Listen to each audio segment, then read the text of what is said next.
పిల్లలందరికీ ఉపయోగపడే కొన్ని విషయాలు కూడా మాట్లాడేందుకు అవకాశం ఇచ్చినందుకు డాక్టర్ మాధవదేవి గారికి, నేను వారి తల్లి గారు, వారు సంగీతం కోసం ఎంత తపన పడ్డారో, ఎంత కృషి చేశారో, ఆ వారసత్వాన్ని చక్కగా ముందుకు తీసుకెళ్తున్నారు మాధవదేవి గారు. చాలా చిన్నప్పుడు మా సంస్థలో వాయించారు. చాలా చిన్నది, నాకన్నా చాలా చిన్నది ఆవిడ. ఆ చిన్న వయసులో ఖచ్చితంగా నాకు ఇప్పటికీ గుర్తుంది. ఆ తర్వాత నుంచి కూడా వచ్చారు. ఎంత ఎత్తుకు ఎదిగినా కూడా ఆవిడ నిత్యం పెద్దల్ని గౌరవించడం, సంగీత విద్యకి, సంగీత కళకి నేను ఏం చేయగలనని ఆలోచించడం చాలా గొప్ప విషయం, చాలా అరుదైన విషయం. అభినందనలు తెలియజేస్తూ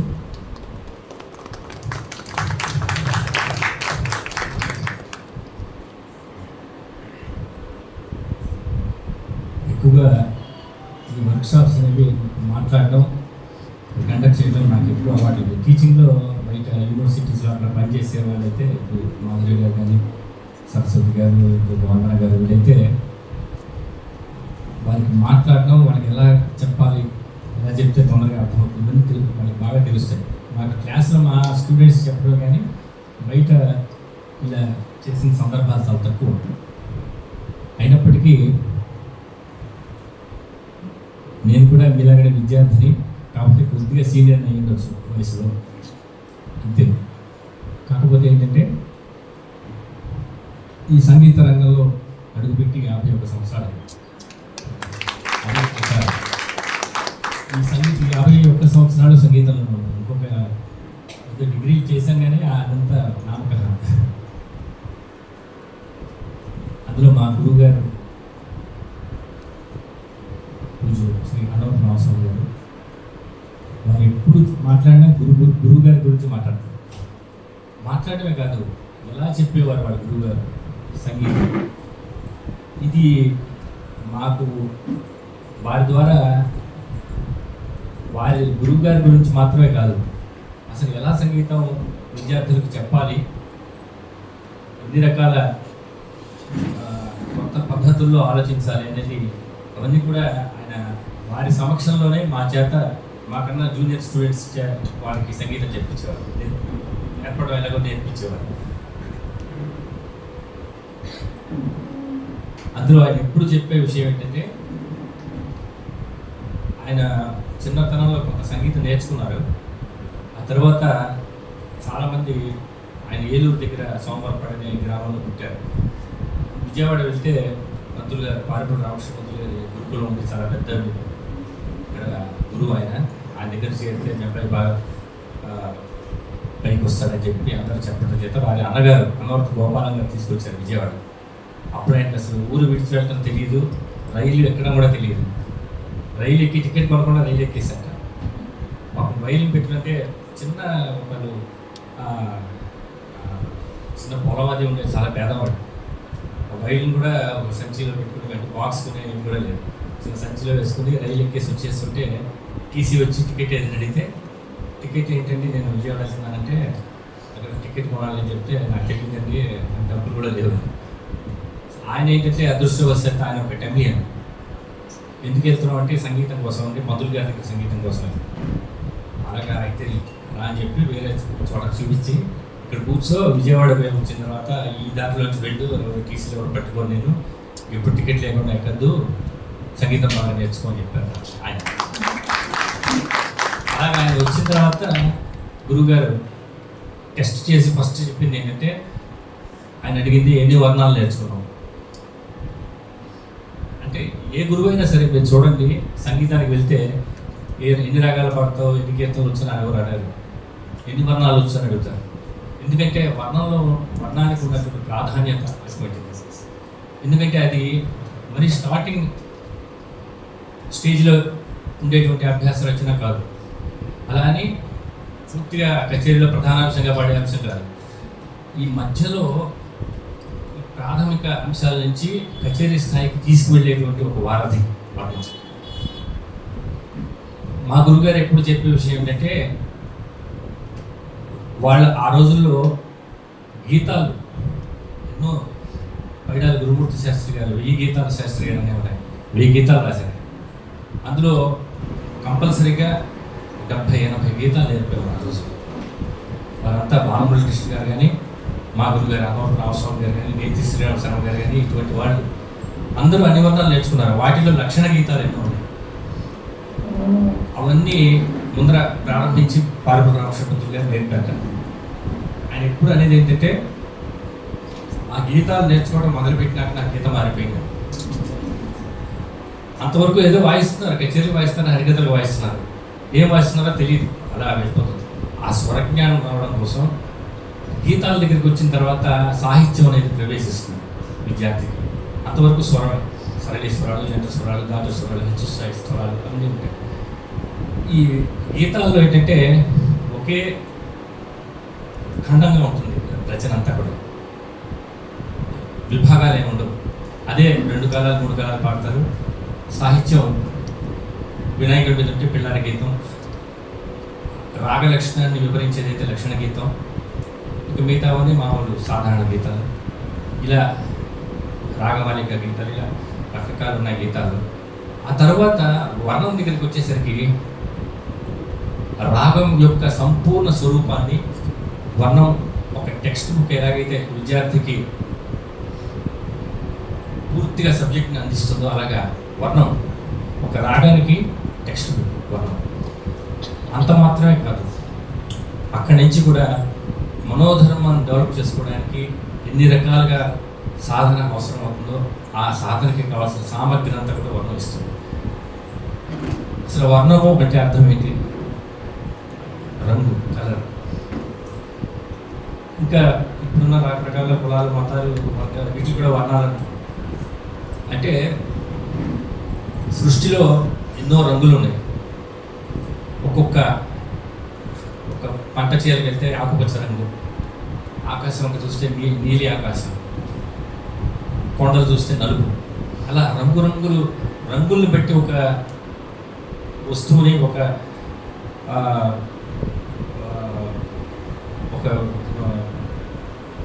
వస్తువుని కానీ ఒక ఏమంటారు దాన్ని రూపాన్ని మనం ఎలా గుర్తుపడుతున్నామో అలాగే రాగానికి కూడా రంగులు ఉంటాయి. ఒక్కొక్క రాగం ఒక్కొక్క రంగు, 2 రంగులు కలిస్తే ఒక రంగు, నీలం రంగు పసుపు రంగు కలిపితే గ్రీన్ అవుతుంది. అలాగా ఈ రాగాల్లో కూడా 2 ఆరోహణలు కలిపితే ఇప్పుడు మోహన కళ్యాణి అదొక రాగం. అలాగా రకరకాల వర్ణాల యొక్క కాంబినేషన్స్ అన్నీ కూడా ఈ వర్ణాల్లో తెలుస్తుంది. ఈ వర్ణాలు ఎంతోమంది రచించారు. వర్ణాలు రచించిన వారిలో అగ్రశ్రేణి వాగ్గేయకారులుగా చెప్పుకునే వారిలో పశ్చిమదేవం ఆది అప్పయ్యారు వారు చెప్తారు. ఎందుకంటే వారు త్యాగరాజస్వామి వారి కన్నా కూడా పైతరం వారు. త్యాగరాజస్వామి, శ్యామశాస్త్రి గారు, స్వామి దీక్షితులు వారు, ఈ ముగ్గురు కూడా త్రిమూర్తులు మనకు తెలుసు. వారికి గురుతుల్యులు పశ్చిమదేవం ఆది అప్పయ్యారు. ఆయన ఎంత జ్ఞానస్తుడంటే ఆ రోజుల్లో ఒక వాగ్గేయకారుడు ఆయన యొక్క సంగీత జ్ఞానం తూకం వేయాలంటే వారు రచించిన వర్ణాలు చూస్తారు. ఆ వర్ణాలు ఎక్కువ ఎవరు రాస్తే వాళ్ళు గొప్ప వాగ్గేయకారులు, వాళ్ళు మంచి ఘనమైన సంగీతం వచ్చు వారికని అనుకున్నాడు. మరి ఆయన ఎన్ని వర్ణాలు రాశారో మనకు తెలియదు, కానీ ఒక విరిపోడి వర్ణం చాలు. భైరవి విరిపోడి వర్ణం వర్ణాల నీటిలో తలమానిపోయింది, దానికి తిరుగులేదు. ఎందుకంటే వర్ణంలో కావాల్సిన ఎన్నో అంశాలు, విభాగాలు అందులో ఉన్నాయి. సాధారణంగా మనకి వర్ణం అంటే అందరికీ తెలియక కాదు. పల్లవి, అనుపల్లవి, ముక్తాయిస్వరం, చరణం, చిట్టస్వరాలు, అవి కాకుండా అనుబంధం అని ఉంటుంది కొన్ని వర్ణాల్లో. ఇది కూడా విరుబడి వర్ణంలో ఉంది. తర్వాత అది మన వాళ్ళు పాట మానేశారు. అంతేకాదు చరణాలు పడతాం,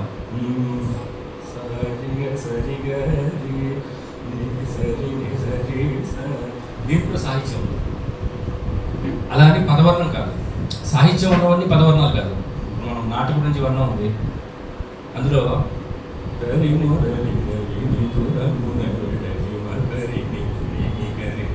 సాహిత్యం పాడుతుంది. వాడతాం. అది పదవర్ణం అని చాలామంది అంటారు. నాకు తెలిసినంత వరకు అది పదవర్ణం యొక్క స్ట్రక్చర్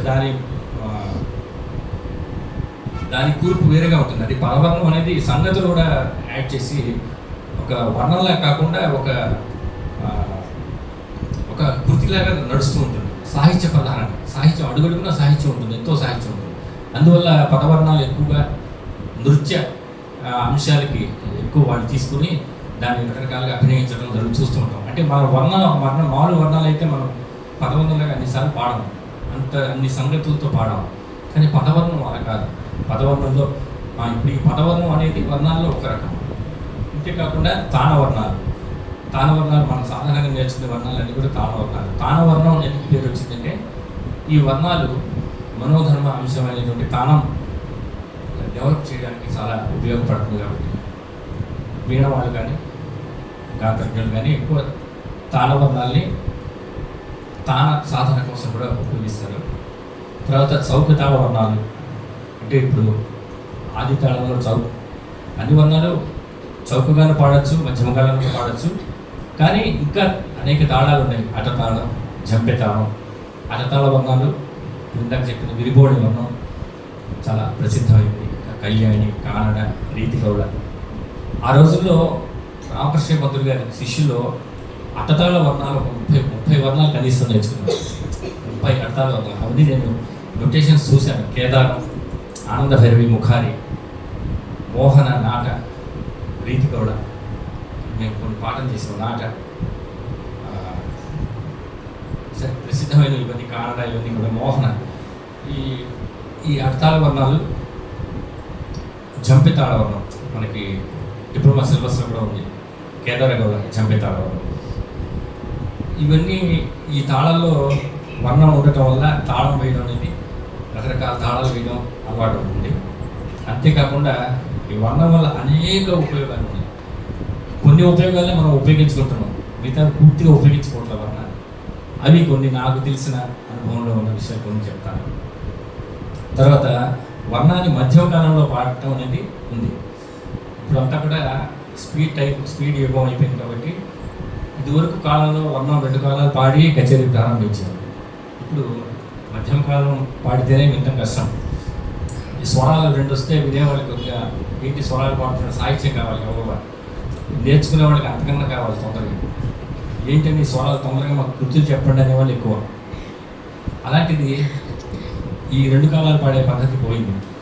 అసలు ముందర వర్ణం అనేది స్లో టెంపోలో ప్రారంభించి దాన్ని 2వ కాలం పాడితే ఒక మంచి వాతావరణం అసలు ముందర వినే శ్రోతల మధ్య వస్తుంది. అంతేకాకుండా వాయిస్ వామప్ అవుతుంది పాడేవాళ్ళకి. ఎందుకంటే వర్ణం ఏ స్థాయిలో మొదలైనా కూడా అన్ని స్థాయిలను టచ్ చేస్తుంది. వర్ణం అనుకూలంలో పైకి వెళ్తాయి, కొన్ని అనుకూలంలో కిందకు వస్తాయి. చరణం దగ్గర పై తారస్థాయి దగ్గర కొన్ని ప్రారంభమవుతాయి. అలాగే మొత్తం అన్ని స్థాయిలు టచ్ చేస్తాయి వర్ణాలు. కాబట్టి మొత్తం అన్ని స్థాయిలను గొంతు స్వాధీనంలోకి వచ్చేస్తుంది. అందుకోసం అభ్యాస రచనల్లో వర్ణం ఒక్కటే కచేరీలో మనం పాడుతున్నాం, ఏది పాడట్లేదు సాధారణంగా. అభ్యాస రచనలు అంటే సరళి స్వరాలు, జంట స్వరాలు, అలంకారాలు, వర్ణాలు. ఇంకా స్వరజతులు కూడా కచేరీలో పాడుతున్నాం. స్వర పల్లవులు కూడా అభ్యాస రచనలే. ఇప్పుడు వర్ణం అనేది పాడటం వల్ల ఈ వాయిస్ అనేది మన కండిషన్లోకి వచ్చి పాడేవాళ్ళకి కచేరీ చేయడానికి సులువుగా ఉంటుంది. ఇంకా అనేక రకాల వర్ణాలు ఉన్నాయి. రాగమాలిక వర్ణాలు మీ అందరికీ తెలుసు. నవరాగమాలిక వర్ణం ఉంది. అలాగే దరు వర్ణాలు ఉన్నాయి. అందులో జతులు వస్తాయి, మృదంగ జతులతో కూడిన వర్ణం. ఇలాగా అనేక రకాల వర్ణాలు ఉన్నాయి. వర్ణాలు రచించిన వారిలో ప్రసిద్ధులుగా ఇందాక మనం చెప్పుకున్న పచ్చిమిరియం ఆది అప్పయ్య గారు. ఆయన తెలుగు ఆయనే. పచ్చిమిరియం ఆది అప్పయ్య గారు ఇక్కడ తమిళనాడులో ఆది అప్పయ్య గారు అయ్యారు. మరంతా రాసిన తెలుగులో, రచనలన్నీ తెలుగులోనే ఉన్నాయి. ఆ తర్వాత సంగీత మూర్తి త్రయంలో ఒక శ్యామశాస్త్రి గారే రాశారు వర్ణాలు. వారు రాసిన వర్ణాలు చాలా అద్భుతమైన దయానిధి వర్ణం, వేగడ రగలు. అలాగే ఇంకా 2-3 ఉన్నాయి. ఆనంద భైరవి అనుకుంటా. ఇంకా అవన్నీ కూడా ఎక్కువ పాడట్లేదు. ఆ రోజుల్లో ఏంటంటే ఒక వాగ్గేయకారుడిగా ముద్ర వేసుకోవాలి అంటే ఒక వర్ణం రాస్తే వాళ్ళని ప్రథమ శ్రేణి వాగ్గేయకారుడు అని పిలిచేవారు. అంటే వర్ణంలో వర్ణ రచనలో ఆ వాగ్గేయకారుడు యొక్క సామర్థ్యం అంచనా వేయచ్చు. అంత అందమైన కూర్పు ఆ వర్ణం కనిపిస్తుంది వర్ణంలో. మరి త్యాగరాజ స్వామి వారు వర్ణాలు రాయలేదు. ఆయన వర్ణాలు ఎందుకు రాయలేదు మనం ఆలోచిస్తే నాకు తట్టిన అభిప్రాయం ఏంటంటే, అప్పటి వరకు వర్ణాలన్నీ కూడా సాహిత్యాలు, వర్ణాల్లో ఉండే సాహిత్యాలు ఏ దేవుడి మీద ఉండేవి కాదు. చివరిలో ఏదో వేణుగోపాల లేకపోతే కృష్ణ, వెంకటేశ్వర, ఇలాంటి ముద్రలు అయితే వేస్తారు, కానీ మొదలంతా కూడా శృంగార సాహిత్యాలే. ఒక ప్రేయస్నో లేదా ప్రియుడినో సంబోధిస్తూ వనజాక్షి నిన్నే కోరి వలచి వచ్చి నీ సాటి దొర, ఇలాగా అన్నీ కూడా మనకి పదాలు, క్షత్రియ పదాల్లో కనిపించే పదాలు, లేదా అన్నమాచార కీర్తనలో కనిపించే శృంగార కీర్తనలో ఉన్న పదాలు, ఇవన్నీ చేర్చుకొని ఉండటం చేత అటువంటి సాహిత్యాలు రాయడానికి త్యాగరాజస్వామి మనస్కరించక వర్ణం అంటే ఇలాగ రాయాలేమో అని ఒక అలవాటు అయిపోయింది. కాబట్టి ఇంకో రకంగా రాస్తే మరి ఆ ప్రయోగం శ్యామశాస్త్రి గారు చేశారు. మరి శ్యామశాస్త్రి గారు పరమ దేవీ భక్తులు, ఆయన కామాక్షి ఉపాసకులు, బంగారు కామాక్షి ఆలయంలో అర్చకులు. ఆయన మరి ఇలాంటి శృంగార సాహిత్యం రాస్తారా? రాయరు. ఆయన అమ్మవారి మీదే రాశారు వర్ణాలు కూడా, చాలా అద్భుతంగా ఉంటాయి. అయితే త్యాగరాజస్వామి గారు అలా కూడా ఆలోచించలేదు, అసలు వర్ణాలు అవాయిడ్ చేశారు పూర్తిగా. ఆయన వర్ణాలు బదులుగా ఆ రోజుల్లో త్యాగరాజస్వామి వర్ణాలు రాయలేదు కాబట్టి ఆయన ప్రథమ శ్రేణి వాగ్గేయకారుడు కాదు. కేవలం ఏదో భజనలు శిష్యులతో కూర్చుని పాడుకోవడం, రాముడి మీద కీర్తనలు పాడుకుంటూ తిరుగుతున్నారు, కానీ ఆయనకి అంత సంగీత జ్ఞానం అంత లోతుగా లేదని వాడి కొంతమంది ఆయన్ని విమర్శిస్తే ఆయన తన సామర్థ్యం చూపించుకోవడం కోసం పంచరత్న కీర్తన రాశారని అంటారు. ఆ పంచరత్న కీర్తనలు కూడా కూర్చుని ఘనరాగం 5 రాయాలని ఆయన రాయలేదు. అవి రకరకాలుగా సందర్భాల్లో రాసినవి 5 ఒక చోట క్రోడీకరించి తిరువయ్యారులో ఆయన సమాధి దగ్గర అందరూ కూర్చుని పాడడానికి అనుకూలంగా ఉండే 5 కీర్తనలు తీశారు. అంతే. ఘనరాగాలంటే కేవలం 5 కాదు, ఇంకా ఉన్నాయి ఘనరాగాలు, ఆ లిస్ట్ ఉంది ఇంకా. కాబట్టి ప్రసిద్ధమైనవి 5: మాట, గౌళ, ఆరభి, వరాళి, శ్రీరాగం. ఈ 5 రాగాల్లో పంచరత్న కృతుల్ని మనం పరిశీలిస్తే కొద్దిగా వర్ణాలకి దగ్గరగా ఉంటుంది. అంతేగాని వర్ణ కూర్పు కాదు. మళ్ళీ పల్లవి అని పల్లవి చరణం, చిత్తస్వరాలు ఉండవు, కానీ ఆ వచ్చే చరణాలన్నీ కూడా స్వరం సాహిత్యం ఉంటాయి కాబట్టి ఒక పదవర్ణాలు పోలి ఉంటుంది అది పంచరత్న కృతి. అలానే ఈ మధ్య ఎవరో, అంటే నా అభిప్రాయం నేను చెప్తున్నాను, సాధించిన పంచరత్నం మీద చాలా వివాదం నడుస్తుంది. వివాదం అంటే అది వివాదం కాదు, నిజానికి కొద్దిగా ఆలోచిస్తే అది పెద్దదైనటువంటి ఎన్సిహెచ్ కృష్ణమాచార్య గారు, సంగీత సాహిత్య కళానిధి, ఆయన వారుపల్లి రామకృష్ణమూర్తి గారి శిష్యులు. ఆయన మొట్టమొదటిసారిగా ఆలోచించారు, ఈ సాధించిన పంచరత్నం మిగతా 4 పంచరత్నాలు కూడా పల్లవితోనే చరణాలన్నీ వస్తున్నాయి. ఈ పంచరత్నంలో ఈ సమయానికి తగు మాట్లాడని అనేది మధ్యలోంచి చివరి చిత్తస్వరంలో ఉంది. సమయానికి తగు మాట్లాడని, సద్భక్తుల నడతలు ఇట్లనేది అని. అది ఛందస్సు ప్రకారం కూడా అది కరెక్ట్. అది 8 లైన్ల ఒక చరణం, అది స్టాన్సా. అందులోంచి ఈ సమయానికి తగు మాట్లాడే అనేది బాగా రక్తిగా ఉంది సాహిత్యం పాడుకోవడానికి అని చెప్పి, బహుశా తమిళ దక్షిణాది వారే అయి ఉండొచ్చు, దాన్ని తీసుకొచ్చి ముందుగా పాడడం అనేది ఒక సంప్రదాయం వచ్చింది. ఇప్పుడు సంప్రదాయం కాదు, ఇది 100 సంవత్సరాల నుంచి నడుస్తాం. 100 సంవత్సరాలు దాటిపోయింది. ఎందుకంటే బెంగళూరు రంగరత్నం గారు 26 ఉత్సవాలు ప్రారంభించిన నుంచి దాదాపుగా ఇదే పద్ధతి అవలంబిస్తున్నారు. కాబట్టి ఎక్కువ కాలం చేశాం కాబట్టి అది కరెక్ట్ అని అనడానికి కూడా ఒక ఆధారం, ఒక అదేమి రూల్ కాదు. అది ఎక్కువ కాలం తప్పు కూడా మనం చేయొచ్చు, పొరపాటు చేయొచ్చు.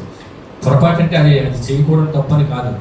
సమయానికి తగు మాట్లాడనే అనే పదాలు కూడా ఆ పంచరత్నంలోనే ఉన్నాయి కాబట్టి అది ఎక్కడి చేయని తిప్పినా కూడా దాన్ని మనం సమర్థించుకోవచ్చు, తప్పే కాదు. కానీ ఎన్సిహెచ్ కృష్ణమాచార్య గారు చెప్పింది ఏంటంటే, సాధించనే అనే పదం కరెక్ట్గా ప్రతి చరణానికి సూట్ అవుతుంది. దేవకి వసుదేవులను ఏగించినట్టు సాధించనే, ఏగించడం సాధించిన ఒకటే అర్థం. అందుకని దేవకి వసుదేవులను ఏగించినట్టు సమయానికి మాట్లాడని అనేసరికి రెండింటికి పొంతన కుదరట్లేదు. ఏ రకంగా తీసుకున్నా కూడా అపోనే దేవన పల్లవికి చరణాలకి అందుకోవట్లేదు అంటే అన్ని మధ్యమంలో ఎండ్ అవుతున్నాయి, పంచమానికి అందుకుంటున్నాయి సమయానికి పాడటానికి. ఇప్పుడు నేను అనేది ఏంటంటే త్యాగరాజ స్వామి వారిని వర్ణాలు రాయలేదన్నారని చెప్పి ఒక వర్ణం పోకడలో సమయానికి తగు అనేది ఒక వర్ణంలో ఉన్న చరణంలాగా ఆయన చేశారు.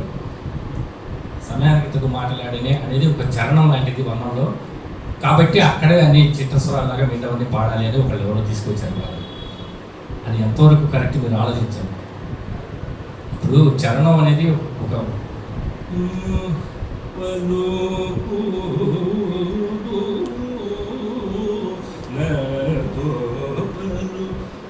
ఈ పలుకు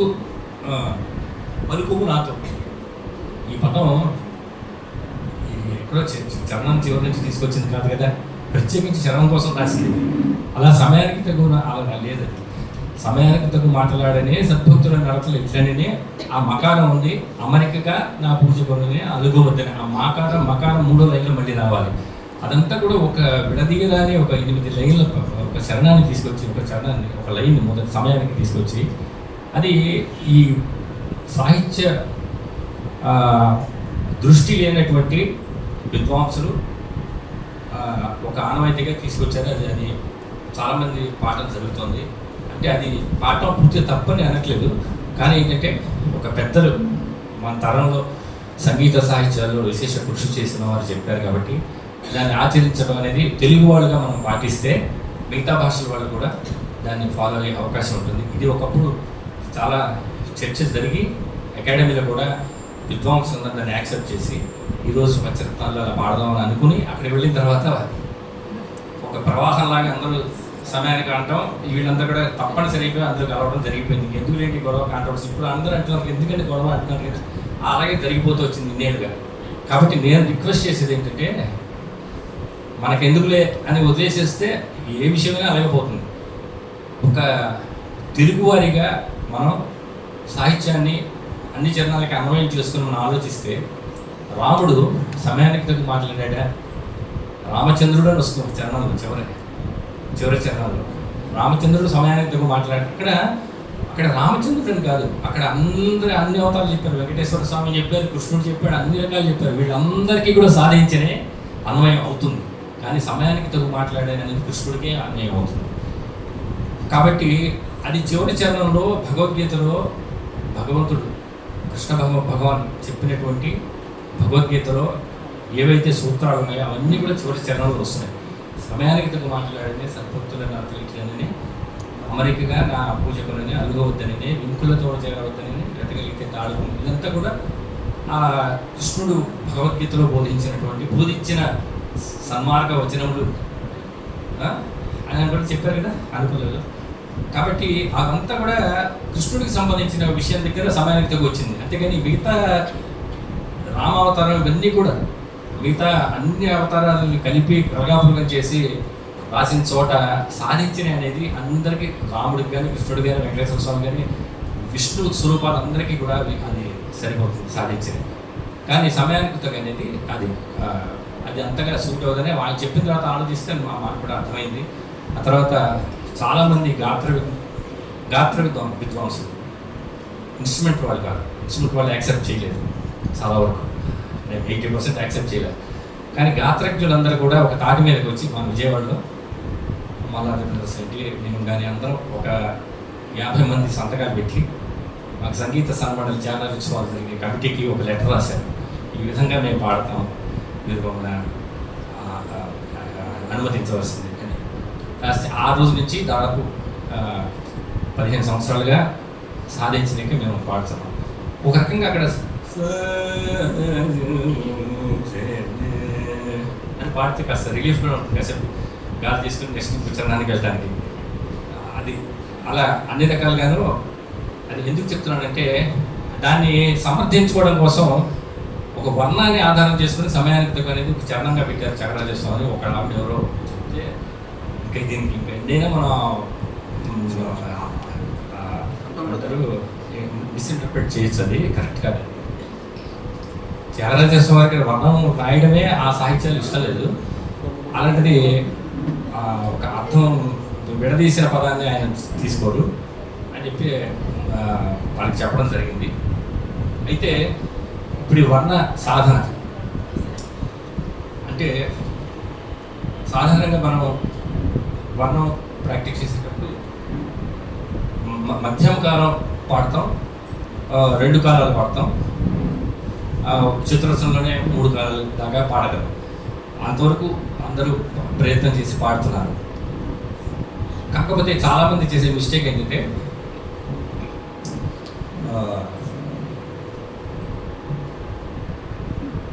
మధ్యమ కాలంలో పాడతారు ఫస్ట్ వర్ణం. అంటే అన్నిటికీ ఒక ఎగ్జాంపుల్ ఒకే వర్ణం తీసుకున్నాం. ఫస్ట్ దర్బార్ వర్ణం అందరికీ బాగా వచ్చా? దర్బార్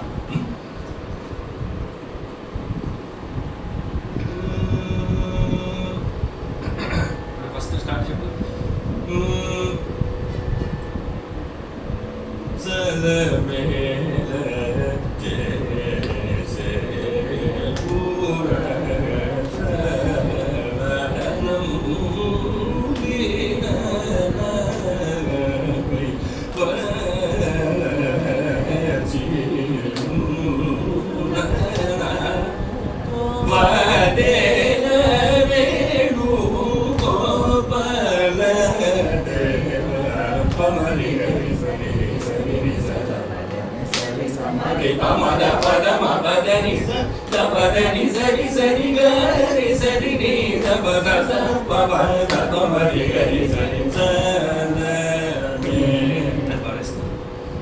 ఇది తప్పు.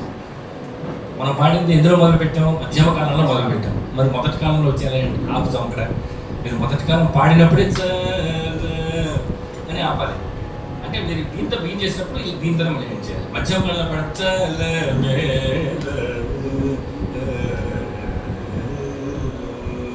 అనే ఎండ్ చేయాలి. ఇది ఒక పాయింట్. తర్వాత వర్ణం సాధన చేసేటప్పుడు అందరూ స్వరంతో నేర్చుకుంటాం. ఫస్ట్ స్వరంతో పాడాలి, తర్వాత సాహిత్యంతో పాడతాం, తర్వాత దానికి ఆకారంతో పాడతాం, తర్వాత తానంతో పాడాలి. తానవర్ణం కదా. ఎలా పాడాలి తానం? తానం అనంత అనంతానంత తత్తానంత ఇలా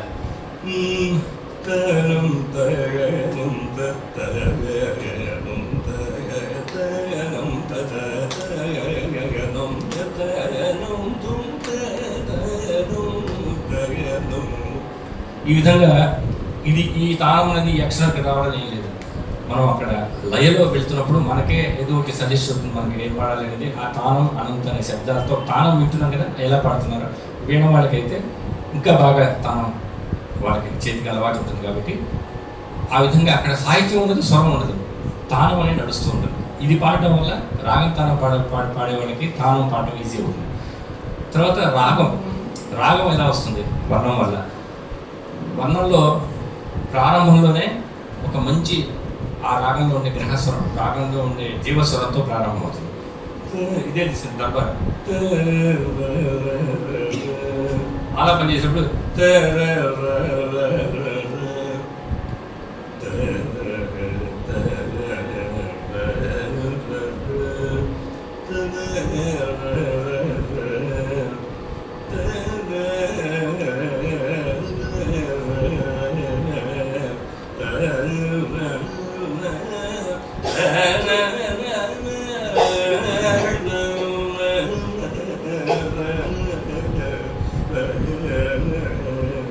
ఇలాగా ఎత్తుగడ సంగతి వర్ణంలో ఉన్నట్టు కనుక ఆరంభం చేస్తే ఒక ఆలాపన, రాగాలాపన, అది మొదటి సంగతిలోనే మనకి రాగం అనేది తెలుస్తుంది. మన కర్ణాటక సంగీతంలో ఎక్కువ భాగం మొదటి సంగతిలోనే రాగం అనేది ఒక రిజిస్టర్ వాళ్ళకి ఎస్టాబ్లిష్ అవ్వాలి అనేది ఒక రూల్ ఉంది. కానీ ఇదే రూల్ ఎప్పుడు పాటించాలంటే అది కూడా మనం ఆలోచించాలి. ఎందుకంటే సంగీతం చాలా మారిపోతూ ఉంటుంది. ఇప్పుడు కాలానుగుణంగా మారుతుంది. అనేక రకాల సంగీతాలు మనం వచ్చి చేరుతూ ఉంటాయి. ఇవన్నీ చేరకపోతే మన సంగీతానికి ఇంకా ఎదుగుదల లేదు. ఇప్పుడు నది ప్రవహిస్తుంటే అనేక రకాల కొత్త నీరు వచ్చి అందులో చేరుతూ ఉంటుంది. అనేక ఉపనదులు కలుస్తాయి. ఎప్పటికప్పుడు కొత్త నీరు ఎలా వస్తుందో అలాగే వర్ణాలు కూడా వర్ణ పద్ధతులు రకరకాలుగా మారుతూ వస్తున్నాయి. కాబట్టి నేను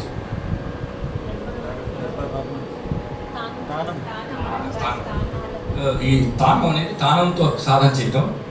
తరువాత వర్ణం దగ్గర నుంచి ఉచ్చారణ చాలా ఇంపార్టెంట్. ఈ ఉచ్చారణ యొక్క ఇంపార్టెన్స్ అనేది అంతవరకు ఎవరు కూడా పెద్ద పట్టించుకోలేదు. ఎవరి వరకు పట్టించుకోలేదు? బాలమురళీ కృష్ణ గారి వరకు ఎవరు పట్టించుకోలేదు. అంటే నేను మాట్లాడేది ఎక్కువగా బాలమురళి గారికి కొంత ఆయనకి ప్రైజ్ చేస్తూ ఆయన ఒక ఎగ్జాంపుల్గా తీసుకుంటూ నేను చెప్తాను. అది మీరు కూడా దాన్ని అంగీకరిస్తారు అనుకుంటా. ఎందుకంటే ఆయనకి ఏదో భారతరత్న రాలేదని చాలామంది బాధపడ్డారు. ఆయన 16 ఏళ్ళకి 12 మేళకర్తలు కీర్తన రాశారు. ఆయన 8-9 వాద్యాలు వాయిస్తారు. అనేక 300-400 కీర్తనలు రాశారు. ఇవన్నీ పక్కన పెట్టేసేయండి. ఇవన్నీ కూడా ఆయన నో డౌట్ ఆయన లాంటి వ్యక్తి మళ్ళీ ఆయన ఇంకెవరు లేరు. అవన్నీ పక్కన పెడితే ఆయనకి భారతరత్నం లేకపోతే ఇంకా హైయెస్ట్ అవార్డు ఇవ్వడానికి ఉన్నటువంటి ఒకే ఒక ఆయన చేసిన గొప్ప ప్రయోగం లేకపోతే ఒక గొప్ప కంట్రిబ్యూషన్ కరెక్ట్ సంగీత రంగానికి ఇచ్చింది ఏంటంటే సాహిత్య పోషణ. సాహిత్యాన్ని పోషించడం ఏంటి? అది ఎక్కడి నుంచి ప్రారంభం అవుతుంది? వర్ణాల నుంచి ప్రారంభం, గీతాల నుంచే ప్రారంభం అవుతుంది. కానీ మన గీతాలు స్టేజ్ మీద పాడట్లేదు కాబట్టి మీరు ఆయన పాడిన వర్ణం వినండి. వర్ణంలో కూడా సాహిత్యం ఉంది కదా, మరి దాన్ని ఎలా పడితే అలా పాడచ్చా? కానీ ఒక ఎగ్జామ్షన్ ఉంది వర్ణానికి. ఏంటంటే అదంతా ఇంపార్టెంట్ సాహిత్యం కాదు. ఎంతసేపు నిండుకోని జలమేళ జలజాక్షి ఇవే కదా సాహిత్యాలు. ఇదంత విలువైనవా? మామూలుగా అలా రాసిన వాళ్ళు చాలామంది ఉన్నారు. క్షత్రియలాగా శృంగార పరమైనటువంటి పదాలు, ఇంకా కీర్తనలు, పాటలు, లలిత గీతాలు వేల మంది రాశారు. అవి వినిపిస్తున్నాయా? వినిపించవు. ఎందుకు వినిపించవు? ఒక వ్యక్తి మీద, ఒక ప్రేయసి మీద, ఒక ప్రియురాల మీద, ప్రియుడి మీద రాసినవి అవి. వాటికి శాశ్వతత్వం ఉండదు. దేనికి ఉంటుంది శాశ్వతత్వం? భగవంతుడు పరంగా రాస్తేనే దానికి శాశ్వతత్వం అనేది కలుగుతుంది. అందుకనే కృతులు, కీర్తనలు మనం పాడుకుంటున్నాం నిత్యం. త్యాగరాజ స్వామిని, త్రిమూర్తుల్ని, అన్నమాచార్య గారిని, రామదాస్ గారిని, ఇంకొక మునిపల్లి సుబ్రహ్మణ్య కవి గారిని, వీరందరినీ మనం ధ్యానించుకుని వారిని ఆరాధిస్తున్నాం. అంటే కారణం ఏంటంటే వాళ్ళంతా సంగీతాన్ని మోక్ష మార్గంలో భగవంతుడిని చేరుకోవడానికి మార్గంగా ఎంచుకున్నారు. కాబట్టి అవి ఆ రచనలు శాశ్వతంగా ఉండిపోయినాయి. కానీ మరి వర్ణాల్లో మరి సాహిత్యం అలా ఉంది కదా, మరి వారు అది పాడడానికి పనికి వస్తుందా? వర్ణాలు అనేది మెయిన్ పర్పస్ నేను చెప్పాను కదా, సంగీత యొక్క రాగ లక్షణాన్ని తెలియజేయడమే దాని ప్రధాన ధ్యేయం. అంతే. అది రచన ఎలా ఉన్నా దానికి అంత ఇంపార్టెన్స్ లేదు కాబట్టి మనం దాని మీద ఎన్ని ప్రయోగాలను చేసుకోవచ్చు. త్రిస్వరం, చతురస్వరం, కాలపై కళలు, ఇంకా చెప్తానికి రకరకాలుగా వర్ణాలు ఎన్ని రకాలుగా చేయొచ్చు. ఇవన్నీ కూడా చేయడానికి ఒక కృతి త్యాగరాజ స్వామి గుర్తు లేదా ఒక భగవంతుడి పరమైన దాన్ని ఆ విధంగా కైమా చేసి కిచిచి చెందాడితే బాగుండదు. ఇలాంటి సాహిత్యాలు ఎలా చేసుకున్నా పర్వాలేదు.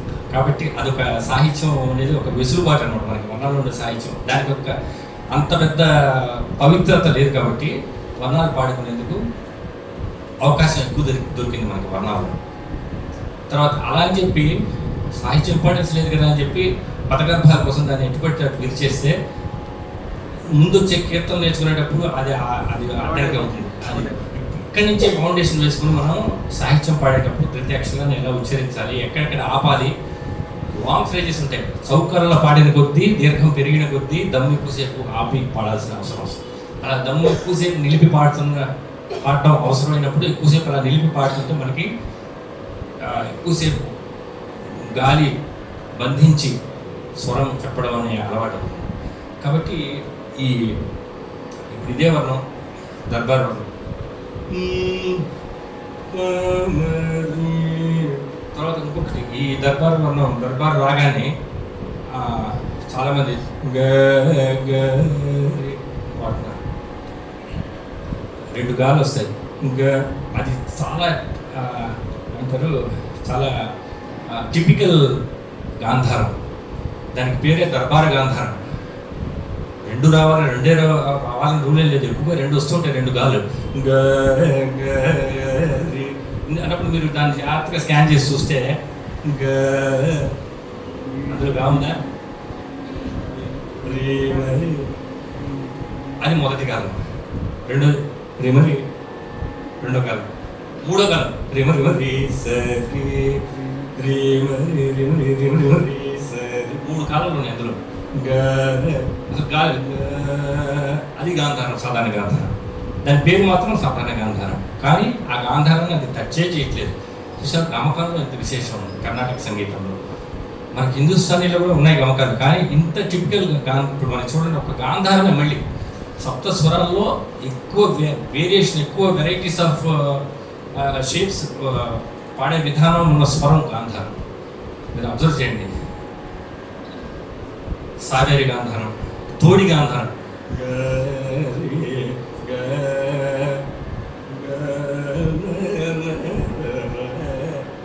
తోడిలో ప్లేన్,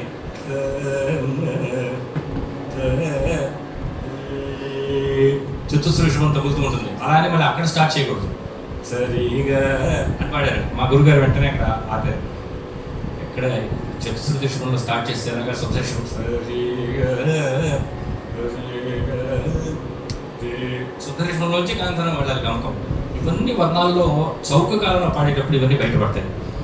చౌక కాలం, ఎంత చౌక కాలం ప్రాక్టీస్ చేస్తే అంత రాగ ఒక ఫ్లో లాగా వచ్చేస్తుంది. రాగం తోడి వర్ణం చేస్తున్నాం.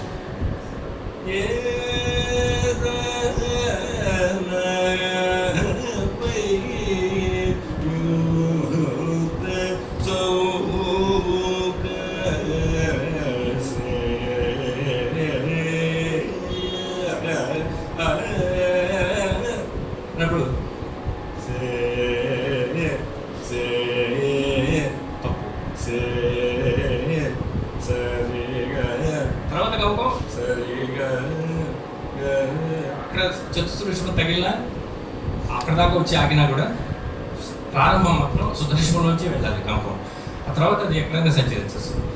ఇలాంటి విషయాలన్నీ వర్ణాల ద్వారా వస్తాయి. ఇప్పుడు దర్బారి వర్ణం ఎప్పుడు పాడినా సరే ఒకే గమకం వచ్చింది.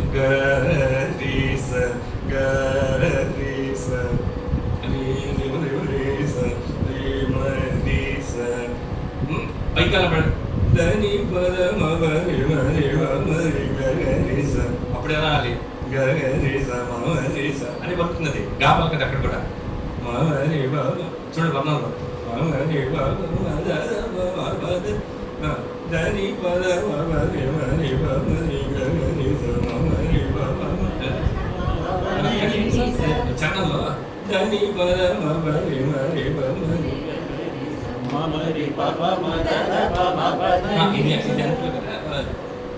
సర్వలో భూస్వరం ఉంది కదా, చిత్తస్వరం.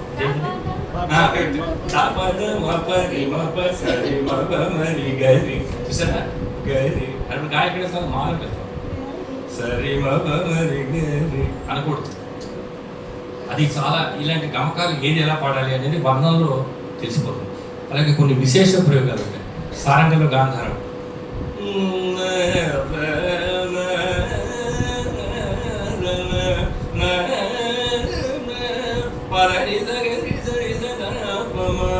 యాక్చువల్గా మూర్ఛన ప్రకారం గరిస లేదు, కానీ గరిస అనేది ఉంది అనేది మనకి ఎలా తెలుస్తుంటే వర్ణం ఆధారం. వర్ణం ఇంత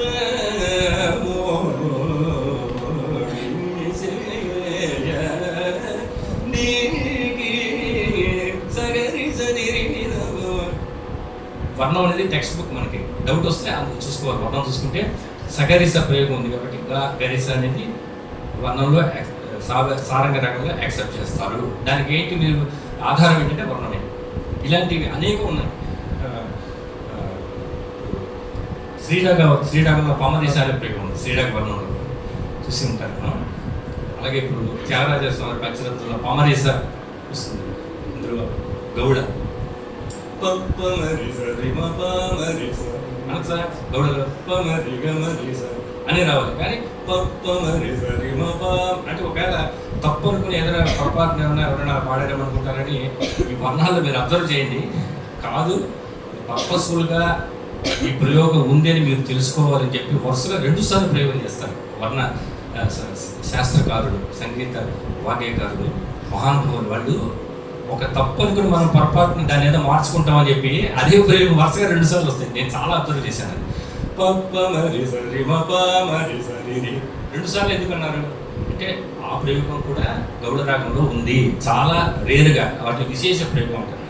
ఇటువంటివన్నీ కూడా అది వర్ణాన్ని వర్ణం లాంటి కంపోజిషన్ కాబట్టి పంచరత్నాన్ని గురించి మనం దాంట్లో కూడా తీసుకోవచ్చు.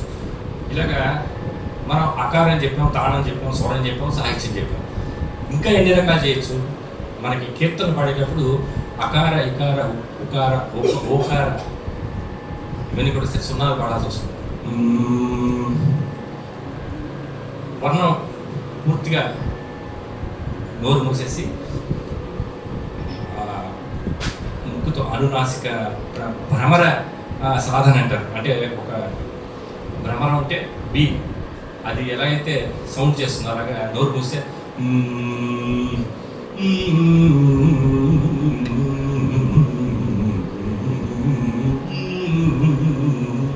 ఇది ప్రాక్టీస్ చేస్తే మనకి న్యాచురల్గా ఉండే డిస్టర్బెన్సెస్ అన్ని క్లియర్ అయిపోయి చాలా వాయిస్ ఆకారం చెప్పినప్పుడు చాలా స్పష్టంగా వస్తుంది, ధ్వని ఇంప్రూవ్ అవుతుంది నాదం.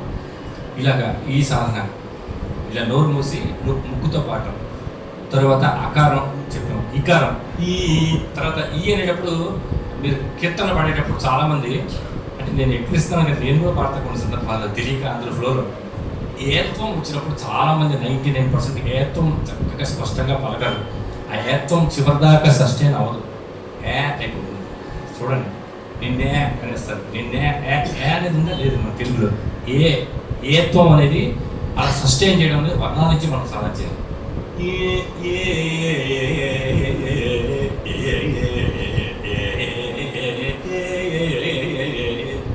ఆ ఏత్వం అనేది చివరిదాకా సస్టైన్ అవుతూ వినిపిస్తూ ఉండాలి వినే శ్రోతకి. అలా సాధన మనం చేయాలి. మనకి మనం వింటూ మనకి మనమే జడ్జి. ఉకారం ఊ అన్నప్పుడు మళ్ళీ అందులో ఇంకొక మిక్స్చర్స్ ఉండకూడదు, కల్తీలు ఉండకూడదు. ఊకారమే ఉండాలి.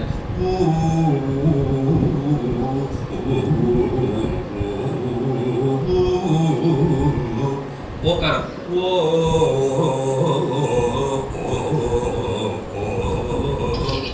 ఇవన్నీ చేస్తే ఆ ధ్వనిని అకార, ఇకార, ఉకార ఇవన్నీ కూడా మనకి హల్లులు అంటారా, అచ్చులు మనకి ఓవెల్స్ ఎలాగ స్పష్టంగా పాడాలనేది వర్ణ సాధన వల్ల వస్తుంది. తర్వాత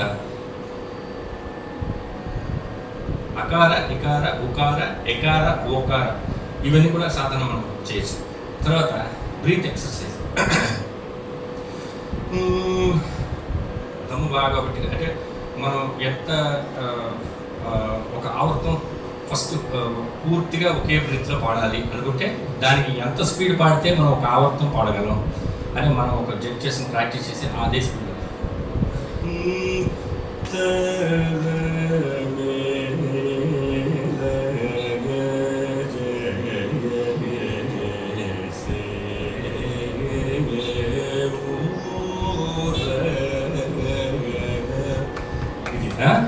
ఇది ఇంకా బాగా వచ్చిన తర్వాత ఇంక పూర్తిగా స్లో చేయాలి.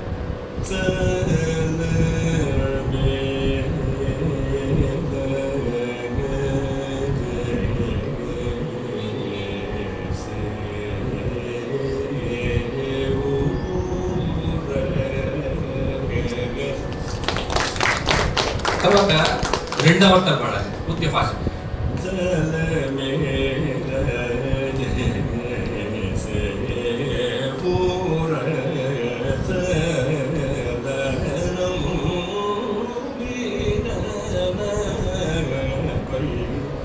ఇలాంటివి ప్రాక్టీస్ చేయడానికి దీర్ఘాలకి ఉంటుంది, అడ్డంకిగా ఉంటుందని చెప్పి చరణాల్లో సర్వలఘు స్వరం పెట్టారు వర్ణంలో. సాధారణంగా చాలా వర్ణాల్లో సర్వలఘు అంటే దీర్ఘం లేనటువంటి చరణాలు చిత్తస్వరాలు వస్తుంటాయి. ఇందాక మనం దర్బార్లో ఉంది కదా చూడండి. ఇది ఇప్పుడు ఇది అనుకుని ఒక ఏమంటారు నిర్ణయం తీసుకోవాలి, దృఢ నిర్ణయం తీసుకోవాలి. మనం ఎక్కడ ఆపకూడదు, ప్రాణం పోయినా సరే అనుకున్నది.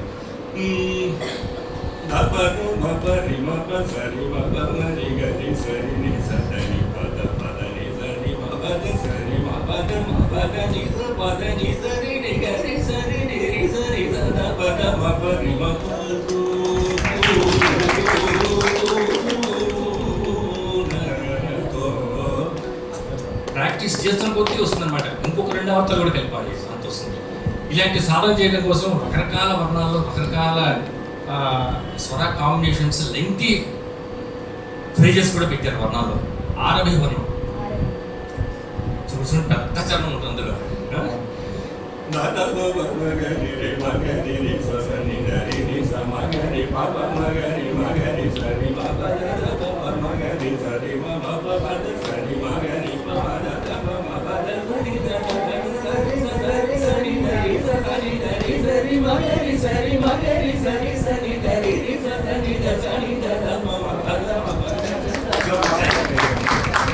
ఇది మాట్లాడుతూ పాడతాను సరికి అలవాట్లేక ఇది ఒక కూర్చుని వాళ్ళ అది మొత్తం ఒక బ్రీత్లో ఇదే టెంపో పెంచకుండా పాడితేనే వాళ్ళు లేవాలి అనుకుని మేము ప్రాక్టీస్ చేసామన్నాం.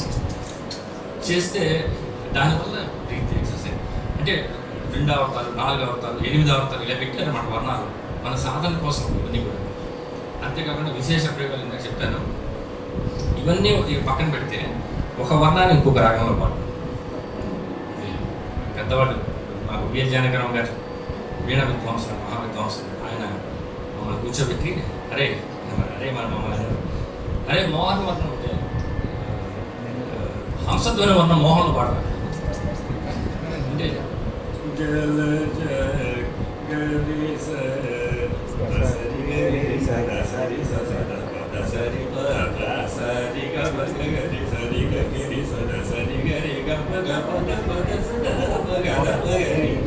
ఇదేమో నీ తీసి దాపెడతాను ఈజీగా ఉంది, కానీ హిందోళ్ళలో పాడాలి. ఇదే ఇవి అవి స్వరాలు అయితే కదా.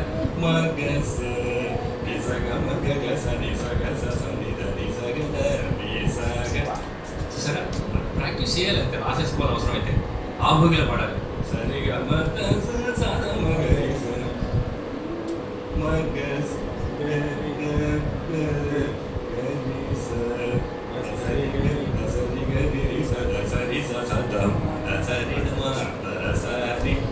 వస్తుంది. ఇలాగా అంటే స్వరాలు ఫస్ట్ ఏం చేయాలంటే దీని సాధనకి ఫస్ట్ దగ్గరగా ఉండే రాగాలు తీసుకోవాలి. హంసధ్వనికి మోహన ఒక స్వరమే తేడా. అలాగే శంకరాభరణం ఆదితాళ వర్ణం పడతాం.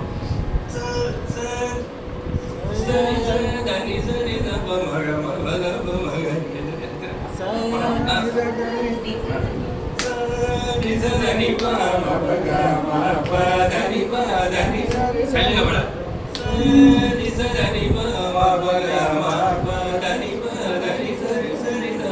మొదలు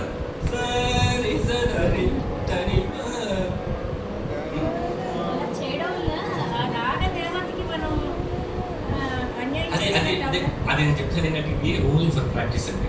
ఇప్పుడు ఇంట్లో అంటే ఇప్పటి వరకు చెప్పినవన్నీ ఒక ఎత్తు, ఇదొక్కటి ఎస్పెషల్లీ ఇది మనకి స్వరం మీద కంట్రోల్ రావడం కోసం మనం ఇవన్నీ కూడా ఈ 4 గోడల మధ్యలో చేయాల్సిందండి. ఇప్పుడు ఏమైందంటే ఈ ఫేస్బుక్, ఈ యూట్యూబ్ అన్నీ వచ్చాక ఏమైందంటే ఈ 4 గోడల మధ్య చేసేవన్నీ పబ్లిక్లో పెడుతున్నారు. పెడుతున్నసరికి అది మనలాంటి వాళ్ళకి చూపు అనిపిస్తుంది మనసు న్యాయంగా. ఎందుకు సంగీతంలో ఎప్పుడు ఉండేవాడికి బాధ కలిగిస్తుంది. కానీ ఇవన్నీ కూడా మనం రకరకాల ఇప్పుడు ఒక క్రికెటర్ ఉంటారండి, పిచ్చి మీదకి వెళ్ళిన తర్వాత అక్కడ ఏం ప్రాక్టీస్, బ్యాటింగ్ ఒకటే ప్రాక్టీస్ చేస్తాడు. అక్కడికి వెళ్ళి ఏం చేస్తాడు, అటు చేతులు సాగ తీసుకొని అటు తిరిగి ఇవన్నీ చేస్తాడు ప్రాక్టీస్. అక్కడికి వెళ్ళి కేవలం బౌలింగ్ ఒకటే ప్రాక్టీస్ చేయడు పిచ్ మీద.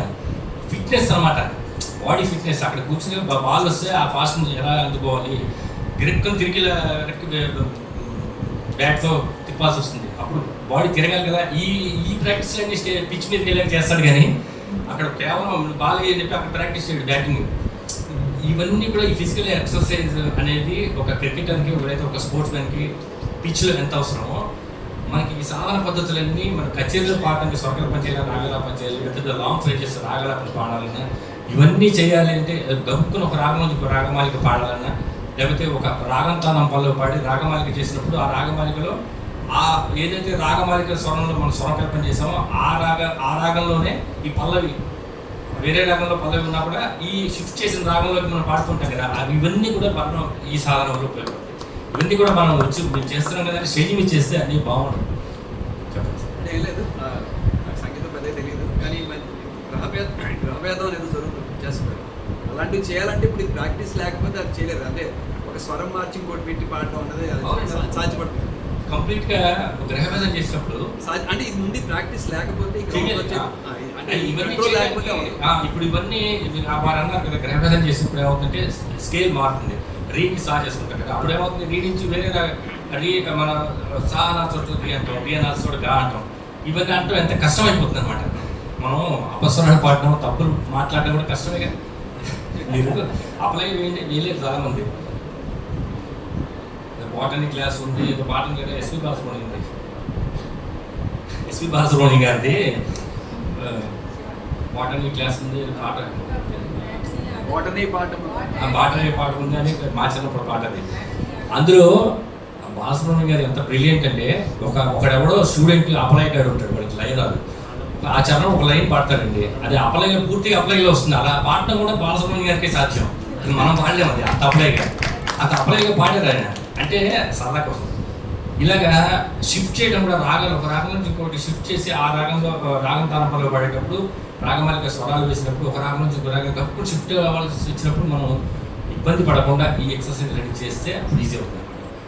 ఇలాగా ఒక రాగంలో అలా అని చెప్పి మనం అతిగా గ్రహభేదాలు కూడా అతిగా వెళ్ళకూడదండి. ఒకసారి చూపించి వదిలేయాలి అంతే. దాంట్లోకి వెళ్ళి ఇప్పుడు గ్రహభేదం అన్నారు కదా అని చెప్పి సరే 5 రాగాలు ఉంటాయి, పెంటాసోనిక్ సౌండ్స్ అంటారు కదా, రాగాస్ అనేవి ఏవి మోహన, హిందోళ, మధ్యమావతి, శుద్ధ సావేరి, శుద్ధ ధన్యాసి. ఈ 5 ఇంటర్ రిలేటెడ్ ఒక దాంట్లో చోటు వస్తూ ఉంటాయి. ఒకటి గ్రహభేదం ఇప్పుడు ఏంటి తోడి రాగం పాడుతూ రీడించి మోహన్ చేసి ఆ మోహన్ నుంచి మళ్ళీ మధ్యమావతి చేసి మధ్యమావతి నుంచి మళ్ళీ శుద్ధ సావేరి అలా వెళ్ళిపోయారనుకోండి, ఎక్కడికి వెళ్ళిపోతారో దానికి అంతుపోతూ ఉండదు, అసలు వినే శ్రోతకి లేచి వెళ్ళిపోతారు. కాబట్టి ఆ లిమిట్స్ ఉన్నారు దేనికైనా కూడా. ఇవన్నీ కూడా ఇంటి దగ్గర మనం ప్రాక్టీస్ చేసుకోవాలి. అన్లిమిటెడ్ సాధనకి అన్లిమిటెడ్ సబ్జెక్ట్ ఉంది వర్ణాల్లో. ఇంతే కాదు, ఉచ్చారణ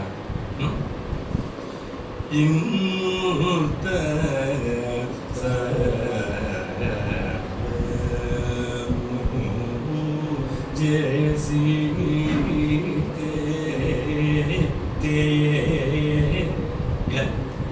పక్కలు తీసైనా సరే చేయని చక్కగా వినిపించాలి. అది చాలా ఇంపార్టెంట్. వినేవాళ్ళకి ఏదో చాలా ఏదో వినిపిస్తుంది. మనకు తెలుసు కాబట్టి మనం బాగా పాడేస్తున్నాం మనం అనుకుంటాం, కానీ వినేవాళ్ళకి చేరదు. అది చే ఏత్తం రకరకాలు పాడేవాళ్ళు ఉన్నారు. బాలముడి గారు ఇలాంటివి చాలా పర్టికులర్ అండి. ఇన్ అనేది మధ్యలో వచ్చింది సున్నా, మధ్యలో వచ్చినప్పుడు పళ్ళతో నొక్కి పెట్టి లీకేజ్ లేకుండా దీన్ని రాకుండా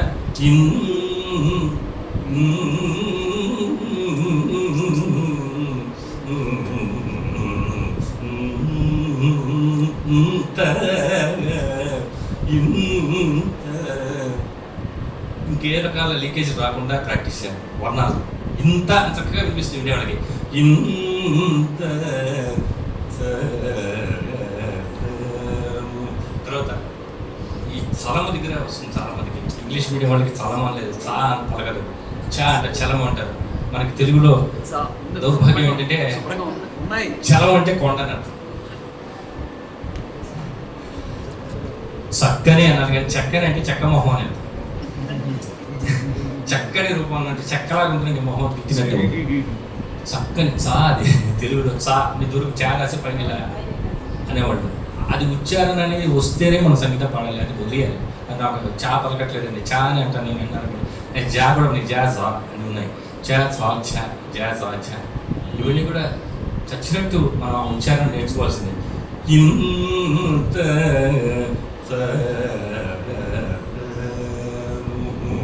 అక్కడ ఏమవుతుంది,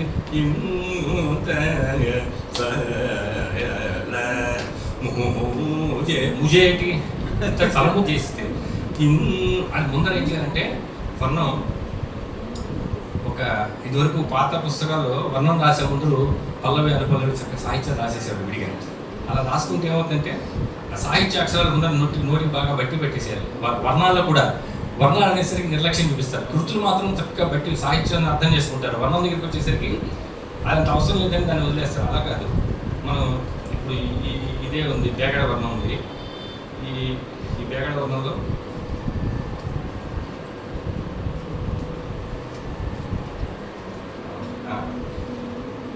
ఇంత చలము చేసితే ఏమని తాడుదురా,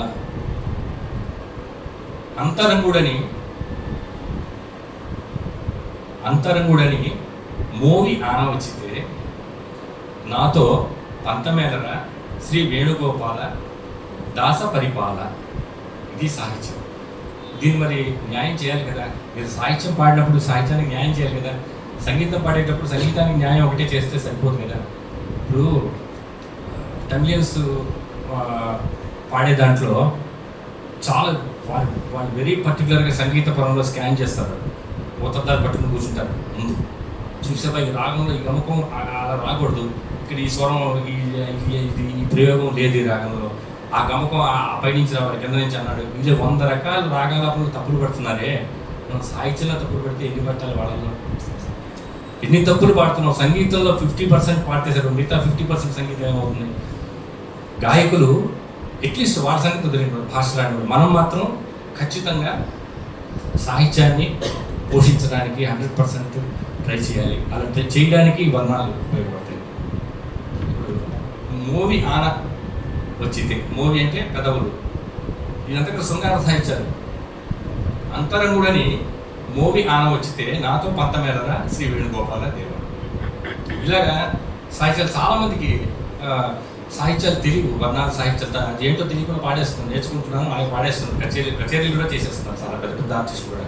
ఇప్పుడు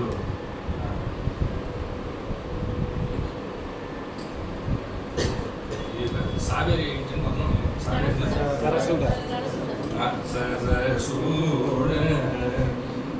చరణం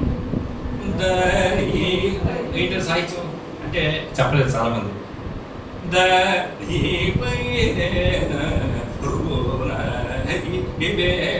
అని పాడేస్తున్నాం. అదేంటి సాహిత్యం? దానిపై నెనరున ఈ వేళ. నెనరు అంటే ప్రేమ. దానిపై నెనరున ఈ వేళ. దానిపై నెనరున ఈ వేళ. అది అలా ఆపాల్సింది. దానిపై అంటే అక్కడ పదం పూర్తవాలి. అక్కడ నీకు రాగం సంబంధం లేదు, తాళం సంబంధం లేదు. ఇప్పుడు మన కర్ణాటక సంగీతం 3 గుర్రాల స్వారీ. ఆ 3 గుర్రాలు ఏంటనేది మహావాగ్యకరు త్రిమూర్తులు అడుగడుగునో చెప్పారు. చాలామంది అబ్జర్వ్ చేస్తే ఏంటి ఆ 3 గుర్రాలు?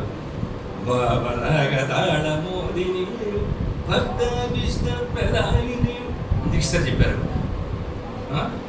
భజన చౌరాసం ఏం చెప్పారు?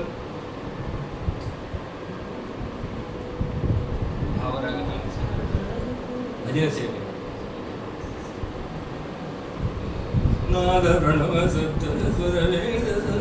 వేదవర్ణ శాస్త్ర పురాణాది చతుష్షష్టిగణ మౌదగన శరీర విద్య ముక్తి మార్గము తెలియక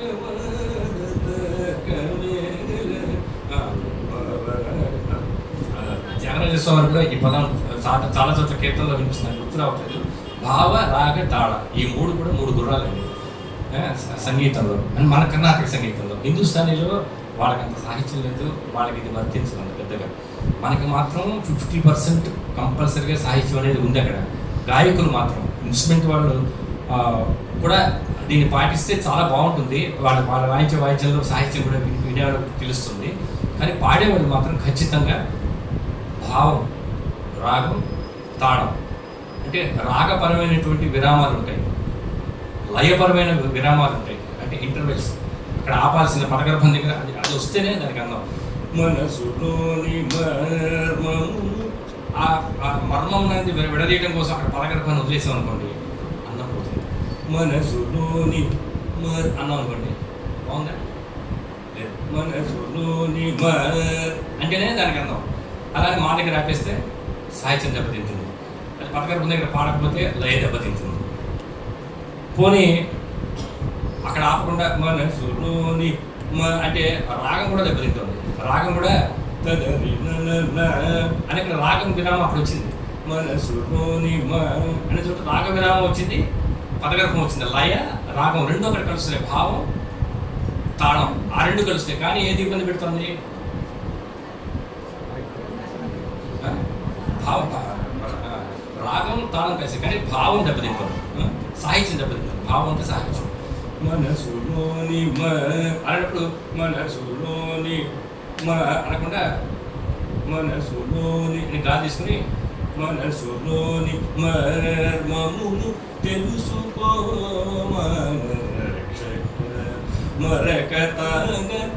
మరకతాంగనా కాదు, మరకతాంగ నా మనసులోని అని రావాలి. ఇలాగా వర్ణాల్లో అడుగడుగునా పదగర్భం వస్తుంది. పదగర్భం అనేది లేకుండా వర్ణం ఉండదు.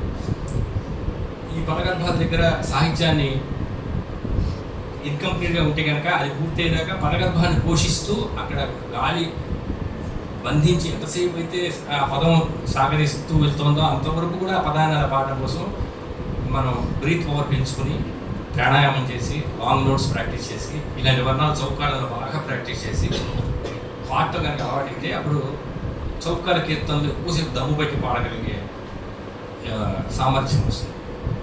తర్వాత రాగం తానం పద్ధతిలో రాగం అయిపోయింది, తానం అయిపోయింది వర్ణాల వల్ల ఈ స్వరకల్పన ఎలా తెలుస్తుంది? చరణం దగ్గర నుంచి చిత్తస్వరాలు వస్తాయి. అవన్నీ కూడా మొదటి కాలం స్వరకల్పన, మొదటి చరణాలన్నీ మొదటి చిత్తస్వరాల దగ్గర లాంగ్ నోట్స్తో వస్తాయి ఎక్కువగా. నీ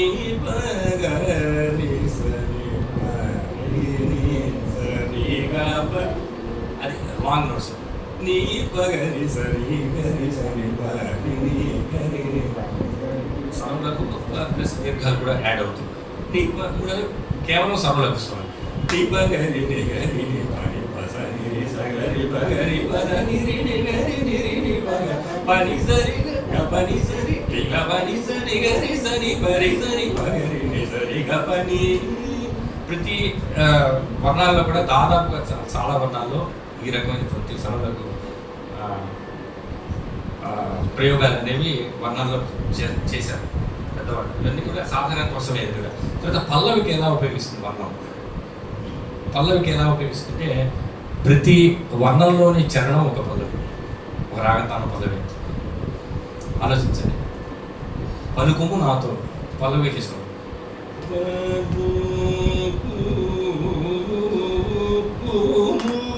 పలగర్భం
రాగం తన పల్లవికి ప్రతి చరణం కూడా ఉపయోగపడుతుంది. అంతేకాదు ఈ చరణం నెరవలు కూడా ఉపయోగపడుతుంది. నెరవలకి తొలి మెట్టు మధ్యమ కాలంలో పాడండి నిదానంగా.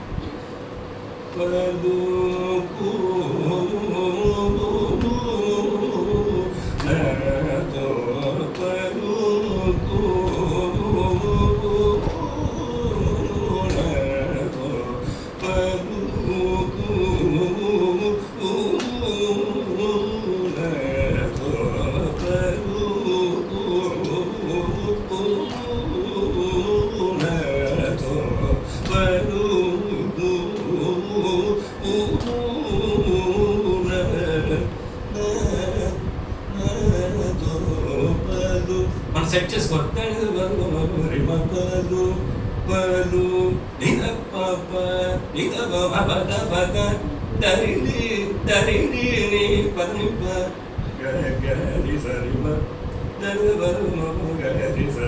అది వచ్చేట్టుగా ఈ రాగంలో కొద్దిగా ఫ్లో అనేది తొందరగా తోడి ఉన్నాడు. దాని మాటలు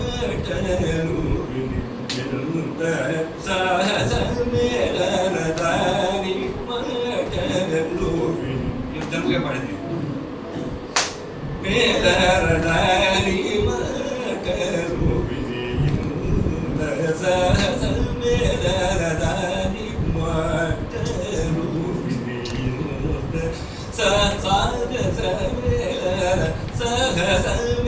స్వరాక్షరాలు కలుపుకుంటూ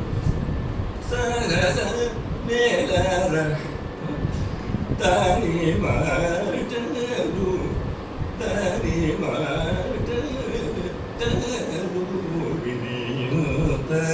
మనం సెట్ చేసుకోవడమే. దాని మాటలు దాని మాటలు మనం పాడుతున్న కొద్దీ రకరకాల ఐడియాస్ వస్తాయి. ఆ సాహిత్యాన్ని మాత్రం దాని మాటలు వినే అనేది అవసరం ఉండాలి. నెరవుల్లో మనకి ఏంటంటే సాహిత్యాన్ని రాగంతో మిక్స్ చేసి ఒక్కొక్క పుష్పం భగవంతుడికి అర్పించినట్టుగా ఉన్నది నెరవులు, అంతే తప్ప దాన్ని రకరకాలుగా దాన్ని ఖండఖండాలు చేసి హిందుస్థాన్ వాళ్ళు చేస్తున్నారని మనం చేయకూడదు. వాళ్ళకి ఏంటంటే చాలా సాహిత్యం అనేది చాలా వాళ్ళకి అంటారు సెకండరీ, చాలా అవసరం లేదు ఎక్కువ వాడేసి. సాహిత్యమే అక్కర్లేకుండా హిందుస్థాన్ వాళ్ళు 3 గంటలు కన్సిడర్ చేస్తున్నారు కదా. అంటే రాగ్ జోడి చాలా తాన్ ఇవన్నీ పాడేసేసి వాళ్ళు ఏదో చిన్న పదం తీసుకుంటే ఖ్యాలు తీసుకుని చేస్తారు. వాళ్ళకి సాహిత్యం ఇంపార్టెన్స్ కానీ మనకు అలా కాదు. అడుగడుగున సాహిత్యం. ఇప్పుడు సాహిత్యం ఇంపార్టెన్స్ ఉందా లేదా అనేది ఇప్పుడు వాదన వస్తూనే ఉంటుంది. ఇది చాలా ఇంపార్టెన్స్ ఉంది సాహిత్యానికి. 50% బాలముడి గారు అదే నిరూపించారు. ఏది తక్కువ కాదు ఏది ఎక్కువ కాదు, 50% ఖచ్చితంగా సంగీతం, 50% ఖచ్చితంగా సాహిత్యం ఉండాల్సిందే మన సంగీతంలో. కానీ అసలు ఆ క్వశ్చన్ ఎందుకు వస్తుందండి? అంటే ఎవరు రేస్ చేస్తే నాకు స్టిల్ సర్ప్రైజ్, సాహిత్యం ఎందుకు అంత ఇంపార్టెన్స్ కాదని. నేను విన్నానండి కొంతమంది పెద్ద విద్వాంసులు, మీకు సాహిత్యం అర్థం కావట్లేదా, అయితే వెళ్ళిపోండి సంగీత కచేరీకి ఎందుకు వస్తున్నారు మీరు పుస్తకాలు చదువుకోండి, అందులో కావాల్సిన సాహిత్యం ఉంటుంది. వర్ణాలను త్యాగరాజస్వామి కీర్తనలు పుస్తకాలు దొరుకుతాయి, అది కొనుక్కుని చదువుకోండి ఇక్కడ రాగండి కచేరీకి అని అన్న పెద్ద మనుషులు ఉన్నారు. ఇప్పుడు నేనేది ఏంటంటే నిరుపయోగమైన సాహిత్యం అయితే పోనీ మీరు అన్నట్టుగా వదిలేయచ్చు. కానీ ఎంత త్యాగరాజస్వామి కీర్తన త్యాగోపనిషత్తు అని చెప్పి మహానుభావులు గ్రంథాలు రాశారే. ఒక కల్లూరు వీరభద్ర శాస్త్రి గారు, హెచ్ఎస్ కృష్ణమాచార్య గారు ఒక్కొక్క కీర్తనకి పేజీలు వ్యాఖ్యానాలు రాస్తారు. ఎందుకు రాశారు? అందులో సాహిత్యంలో ఏ విషయం లేకపోతే రాస్తారు. అలాంటి సాహిత్య అంత గొప్ప విలువ ఉన్న సాహిత్యాన్ని మనం తెలుసుకోకుండా పాడడం ఎంతవరకు కరెక్ట్? రాగం తెలియకుండా కళ్యాణి రాగం అని చెప్పి ఎవరో లైట్ మ్యూజిక్ వాళ్ళు వేరే అన్యస్వరాలు వేసి పాడితే మనం ఎంత బాధపడతామో, అలాగే మరి సాహిత్యాలు కూడా మరి చాబదులు చాలన్న కాబదులు గా అన్న వాళ్ళకి కాకా అని ఒకటి అవచ్చు వాళ్ళకి, కానీ మనకా కాదు. అత్యంత ప్రమాదం కాబదులు గా వేస్తే కొన్ని సందర్భాల్లో. ఒకటే ఎగ్జాంపుల్, గురులేక ఎటువంటి గుణికి తెలియగబోదు, ఇది ఒక స్టేట్మెంట్. ఎంత గుణి అంటే గుణవంతుడు, ఎంత గొప్ప జ్ఞాని అయినా కూడా గురువు అవసరం. అది తెలియదు, గురువు లేకపోతే తెలియదు, విషయం జ్ఞానం రాదు. గురువు లేక ఎటువంటి గుణికి తెలియగబోదు, అక్కడ గా ఖచ్చితంగా గానే రావాలి. అక్కడ కా అంటున్నారు కాదు, వాళ్ళకి కాగారు ఒకటే కాబట్టి టమిలియన్స్ కొంతమంది అందరూ అనట్లేదు తెలియకపోదు అని మాట్లాడారు. అప్పుడు ఏమైంది అర్థం? తెలియకపోదు, తెలియకుండా పోదు, గురువు అవసరం లేదు. గుణి అనేవాడికి గురువు అవసరం లేకుండా తెలిసిపోతున్న విషయం అనేటువంటి మీనింగ్ వచ్చేస్తుంది ఇక్కడ. గురువు లేక ఎటువంటి గుణికి తెలియకపోదు, తెలియక అనేసరికి చూసారా పూర్తి రేఖ వచ్చింది. ఇదే కీర్తనలో చంద్రం దగ్గరికి వచ్చేసరికి అక్కడ మాత్రం కానే రావాలి, గా రాకూడదు. ఎక్కడది? మనసునంతక చేయు మందనుసు. ఏంటి మనసు కంటకుండా చేయాలి? తనుసుత ధనదార దాయాది బాంధవులు జనించి చెదరు జాలిని కరుణతో మనసునంతక చేయు మందనుసు. ఎంత గొప్ప తత్వాన్ని పెట్టారు త్యాగరాజస్వామి. అంటే తనువు, ఈ తనువు నాదనుకుంటున్నాం, ఈ శరీరం సుతులు, ఈ పిల్లలందరూ నా వాళ్ళే, వీళ్ళు ఎప్పుడే శాశ్వతం అనుకుంటున్నాం, వీళ్ళతోనే జీవితాంతం ఎన్ని జన్మలైనా వీళ్ళతోనే ఉంటాను నేను అనుకుంటున్నాం. ధన ఈ డబ్బంతా నాదే శాశ్వతం, ఇంత కట్టుకుపోతాను అనుకుంటున్నాం. ధన దాయాది బాంధవులు, బంధువులు, రకరకాల బంధుత్వాలు ఇవన్నీ కూడా శాశ్వతం అనుకుంటూ మనసు బాగా అంటించేసుకుంటున్నాం. మనసులో బాగా ప్రేమ ఆప్యాయతలు పెంచేసుకుని వాళ్ళ లేని జీవితలేదు అనేటువంటి బాంధవ్యాలు విపరీతంగా పెంచేసుకుంటున్నాం. ఇటువంటి బాంధవాలు మనసుకు అంటకుండా చేస్తాడు గురువు. తత్వబోధన చేసి ఇవన్నీ అశాశ్వతాలు, వీళ్ళందరూ నీతో రారు, నువ్వు చివరికి కాటికి వెళ్ళేది ఒకటివే, ఆ శ్మశానంలో కాలి ఊడైపోతుంది శరీరం అనేటువంటి తత్వాన్ని బోధించేవాడు గురువు. మనసు అంటకుండా చేస్తాడు. అక్కడ కా అనే బదులు కా అన్నాం అనుకోండి, మనసును అంతగా చేయు అంటే ఇవన్నీ శాశ్వతాలు బాబు, వీటితోనే పడి ఉండు అని గురువు చెప్పినట్టు అవుతుంది అర్థం. చూసారా కాకి కాక ఎంత మన తెలుగులో ఈ భాష యొక్క ఇంత ప్రమాదమైన అర్థాలు మారిపోయినాయి అనేది వాళ్ళకి తెలియదు, వాళ్ళకి భాష తెలియదు. మనం చెప్తే వాళ్ళు సరి చేసుకుంటారు. మీరు ఎవరైనా కనుక అలా పాడితే తమిళస్ టేక్ యువర్ టైం వాళ్ళ దగ్గరికి వెళ్ళి వీళ్ళు తప్పండి ఇలా పాడకూడదంటే తప్పకుండా వాళ్ళు ఎవరైనా భాష రాని వాళ్ళు తప్పకుండా దాన్ని తీసుకుంటారు. ఇది మాత్రం ఈ చూడండి, ఒకే కీర్తనలో కాకి కాకి రెండు చోట, పల్లవిలోనేమో గా రావాలి, చరణంలో కా రావాలి. మనసును అంతగా చేయాలి అని అక్కడ పాడకూడదు. తెలియకపోదు అనాల్సిన తెలియకపోదని ఇక్కడ అనకూడదు. ఇలాగా ఇన్ని సాహిత్య మర్మాలు ఉన్నాయి కీర్తనలో. అలాగే ఉచ్చారణ విషయంలో సున్నా వచ్చినప్పుడు ఎలా పాడాలి, ఇందాక చెప్పాను.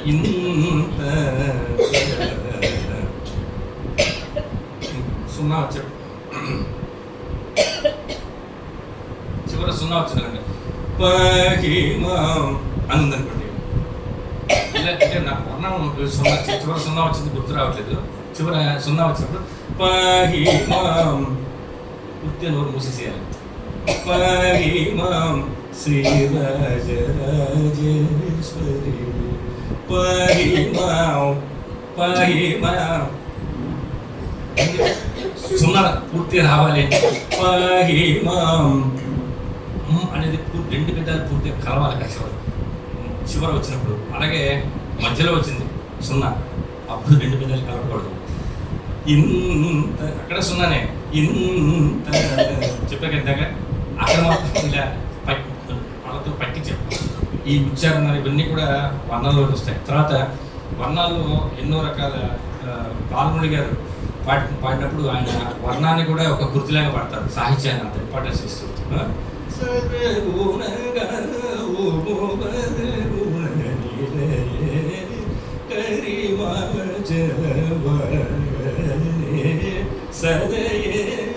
ఆయన. సదయ అనేది చక్కగా అర్థమయ్యేట్టుగా కరుణ రసపూరిత హృదయ మురళీ సుధరస ప్రియే. ఆ సాహిత్యం వినేవాడు కదా. అలా వర్ణాన్ని కాదు, కీర్తన కాదు, ఏది పాడినా కదా సాహిత్యం మనం ఫస్ట్ తెలుసుకొని ఆ పదాలు విభజిస్తూ, అంటే అది అలా పాడాలని కూడా వర్ణం బాగా రావాలి, బాగా వచ్చి దాని మీద ఒక అథారిటీ వస్తేనే అలా మనం అవసరమైన చోట కొద్దిగా జాగా పెట్టి దాన్ని విడదీసి పాడే, దాన్ని విరిచి పాడేటువంటి సామర్థ్యం వస్తుంది. ఇవన్నీ కూడా వర్ణాల నుంచే మనం సాధన చేయాలి. బాలమురళి గారు చాలా వినూత్నమైన వర్ణాలు నేను పాడాను చూసారా, చరణంలో అతీతంలో పెట్టారు. అంతకుముందు ఎవరు చేయరు, అంటే చేయకూడదని శాస్త్రం అవన్నీ కూడా సంప్రదాయం అంటే అవన్నీ కూడా చెప్తున్నా కదా. అది ఎప్పుడు కొత్తదనం చేయకపోతే అందులో క్రియేటివిటీ అనేది లేకపోతే ఏదైనా కూడా ఆగిపోతుంది, డెవలప్మెంట్ జరగదు. బాలమురళి గారు అలా ఎందుకు చేశారంటే దానికి ఏదో ఒక ఆధారం ఉంటుంది, ఎవరో పూర్వలో చేసుంటారు. ఇంతేకాకుండా చరణాలన్నీ కూడా జాగా నుంచి స్టార్ట్ అవుతాయి, చిట్టస్వరాలు తెలుసు కదా. షణ్ముఖ ప్రయోగం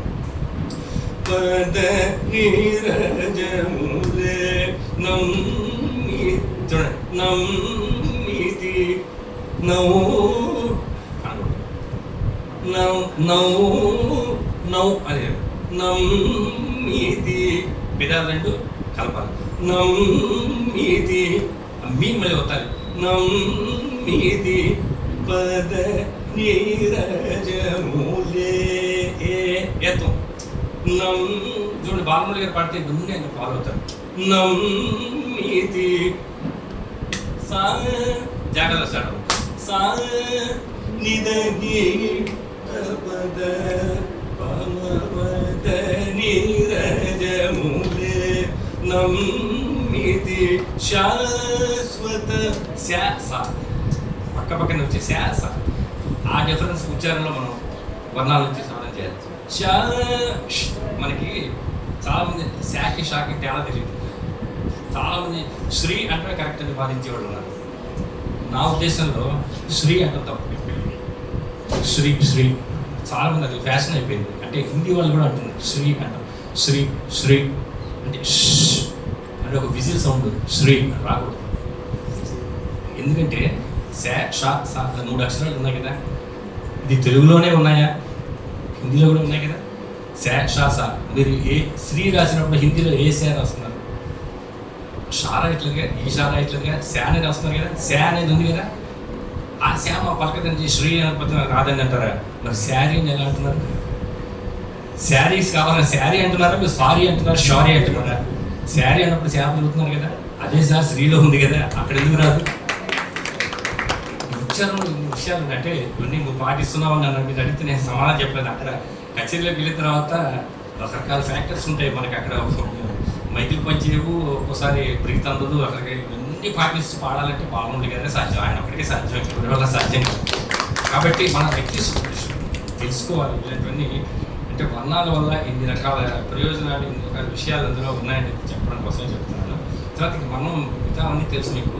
వర్ణాలు చిత్రంలో పాడటం, చిత్ర చౌకగా నేను కృష్ణమూర్తి గారి దగ్గర కొన్ని రోజులు వెళ్తే ఆయన ఏంటో ఇంత లేట్గా వచ్చావు నువ్వు అన్నారు.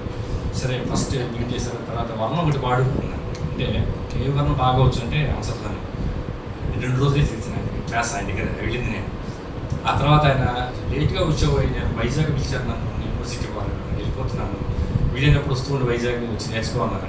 నాకు ఆ తర్వాత కడపలో ఉద్యోగం ట్రాన్స్ఫర్ అయిపోవటం కుదరలేదు, దాని దగ్గర వెళ్తాను. కాకపోతే ఆయన చెప్పిన వర్ణ సాధన పద్ధతి మాత్రం నాకు అంటే మా గురుగారు అనంత రామస్వామి గారు మొత్తం విద్య 90% ఆయనే చెప్పారు. ఇంకా మిగతా 10%లో నాకు 10 మంది గురువులు ఉన్నారు.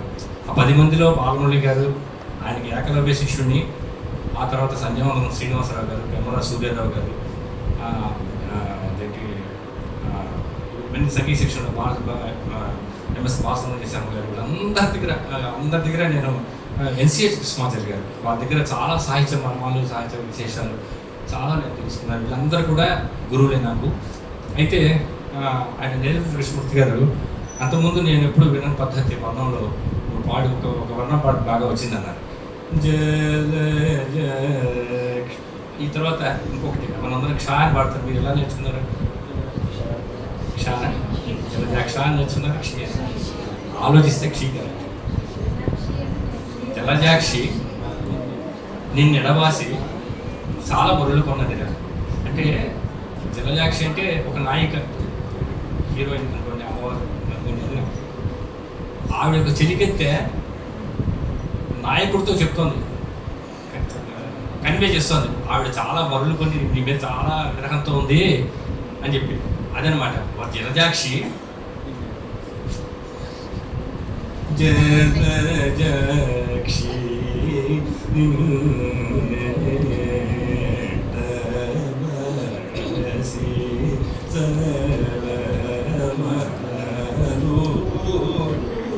ఈ రకంగా పాడుతున్నాడు. ఆపవాయి ఇంకా కాస్త చౌకం చేయదాన్ని. జలజాక్షి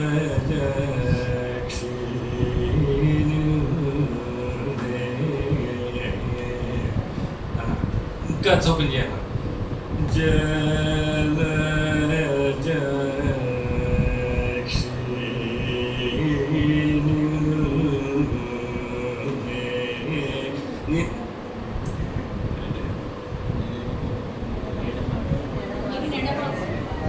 ఎడబాసి కదా. నిన్ను ఎడబాసి అనేది ఒకటే పదం. అది కొంతసేపు బ్రీత్ బట్టి చౌకగానే పాడాలి. పాడు మామూలుగా మొదటి కాలం ఇంతకుముందు స్పీడ్గా పాడినప్పుడు ఏవో పాడాను, చౌకాలలో కూడా బాగా పాడుతున్నాను. అప్పుడు ఏమన్నారంటే ఆయన గమకాలు పెట్టి పాడు ఒకటే మాట. అప్పుడు నాకు అర్థం కాదు. జలజాక్షి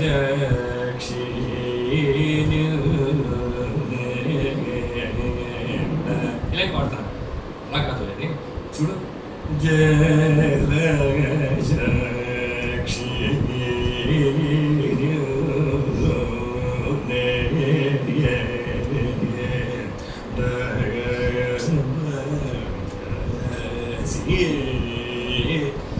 ఎన్ని వీలైతే అన్ని గమకాలు పెడుతూ అది ఎప్పుడు మనకి వీలవుతుంది స్లో టెంపో చేసినప్పుడు మధ్యలో గ్యాప్స్ ఎక్కువ వస్తాయి కాబట్టి ఆ గ్యాప్లో గమకాలు ఫిల్ చేయడానికి అవకాశం వస్తుంది. స్పీడ్గా పాడిస్తే ఇన్ని గమకాలు ఎక్కువ వస్తాయి. అప్పుడు స్లో పాడుతూ ఆయన చెప్పారు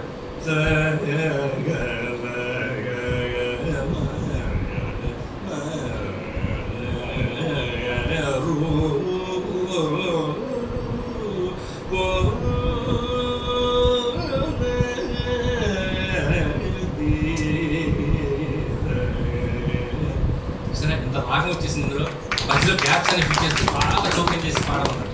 ప్రతి వర్ణం ఇలా సాధన చేయమని చెప్పారు. అది పాటించడం వల్ల మొత్తం స్టైల్ ఆఫ్ సింగింగ్ మాకు నేను పాడే పద్ధతికి ఆ తర్వాత పాడే పద్ధతికి తేడా వచ్చేసింది. అంటే ఇప్పుడు చూడండి మళ్ళీ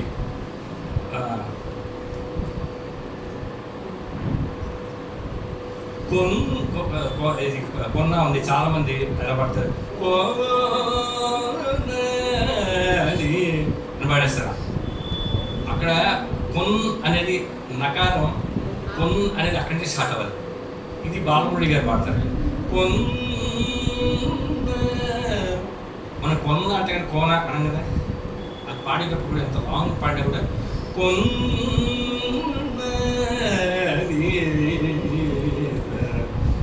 పాత వాళ్ళు ఏం చేశారంటే పాత ట్రెడిషన్లో మాకు సంధ్యావందనం శ్రీనివాసరావు గారు మాకు సంగీత శిక్షణలో నాకు గురువు గారు, ఆయనకి చాలా కీర్తనలు నేర్చుకున్నారు రేడియోలో. ఆయన సుందరేశ్వరం శంకరాభరణ కీర్తన చెప్పారు. ఆయన ఎలా చెప్పారు సార్, సుందరేశ్వర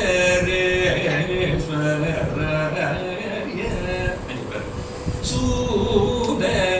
పరమానంద ఆగిపోయాడు పాత పద్ధతిలో. అప్పుడు ఏమవుతుంది, అని వినిపిస్తుంది మీకు, సుందరేశ్వర రావట్లేదు. అదే మనకి ఇప్పుడు కాలం మారిపోయింది. ఇప్పుడు అలా పాడితే వినట్లే జనం, వీళ్ళు వినరు, ఎవరు వింటారు కదా. అంటే వింటారు, వినరు.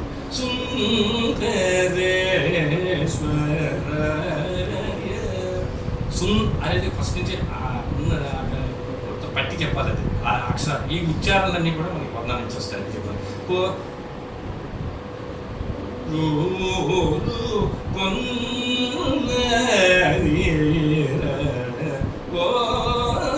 అంటే కోన అవుతుంది. ఈ రకమైన ఉచ్చారణలన్నీ కూడా వర్ణం మన మనసులో పెట్టుకుని వర్ణం సాహిత్యం మనం ఎలా మాట్లాడతామో అలా పాడాలి.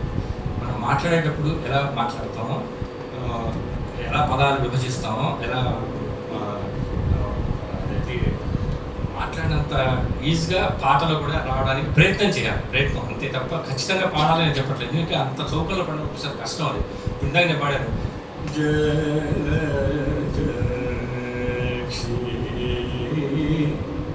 అక్కడ ఆపాల్సి వస్తుంది మధ్యలో ఎక్కడో.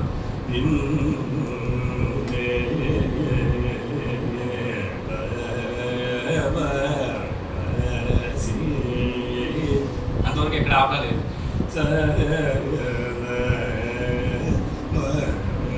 ఎక్కడో ఆపుతుంది మధ్యలో. అది ఆ రాగంలో అక్కడ ఆపడానికి అవకాశం ఉండదు. రాగంకి ఇక్కడ ఎక్కడ కాదు అది, కానీ సాహిత్యం కోసం తప్పదు అది.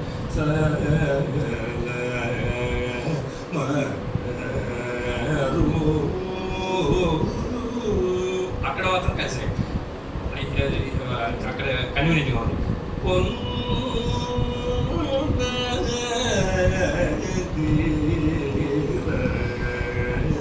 ఇదే అన్నమాట. తర్వాత ఒక్కొక్క ఆవర్తనం తీసుకోవడం.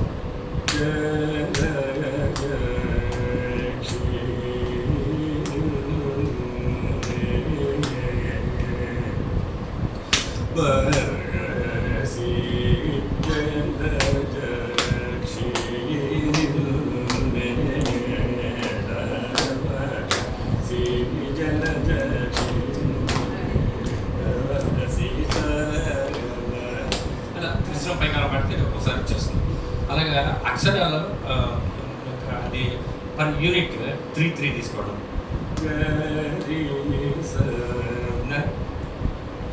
గరి గాయని 2, గరి గరి 3 గరి సరి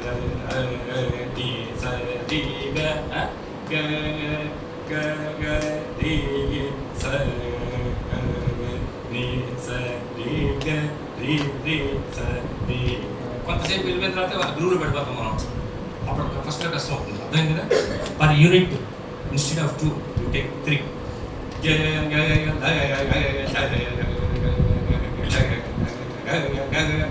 దాన్ని 5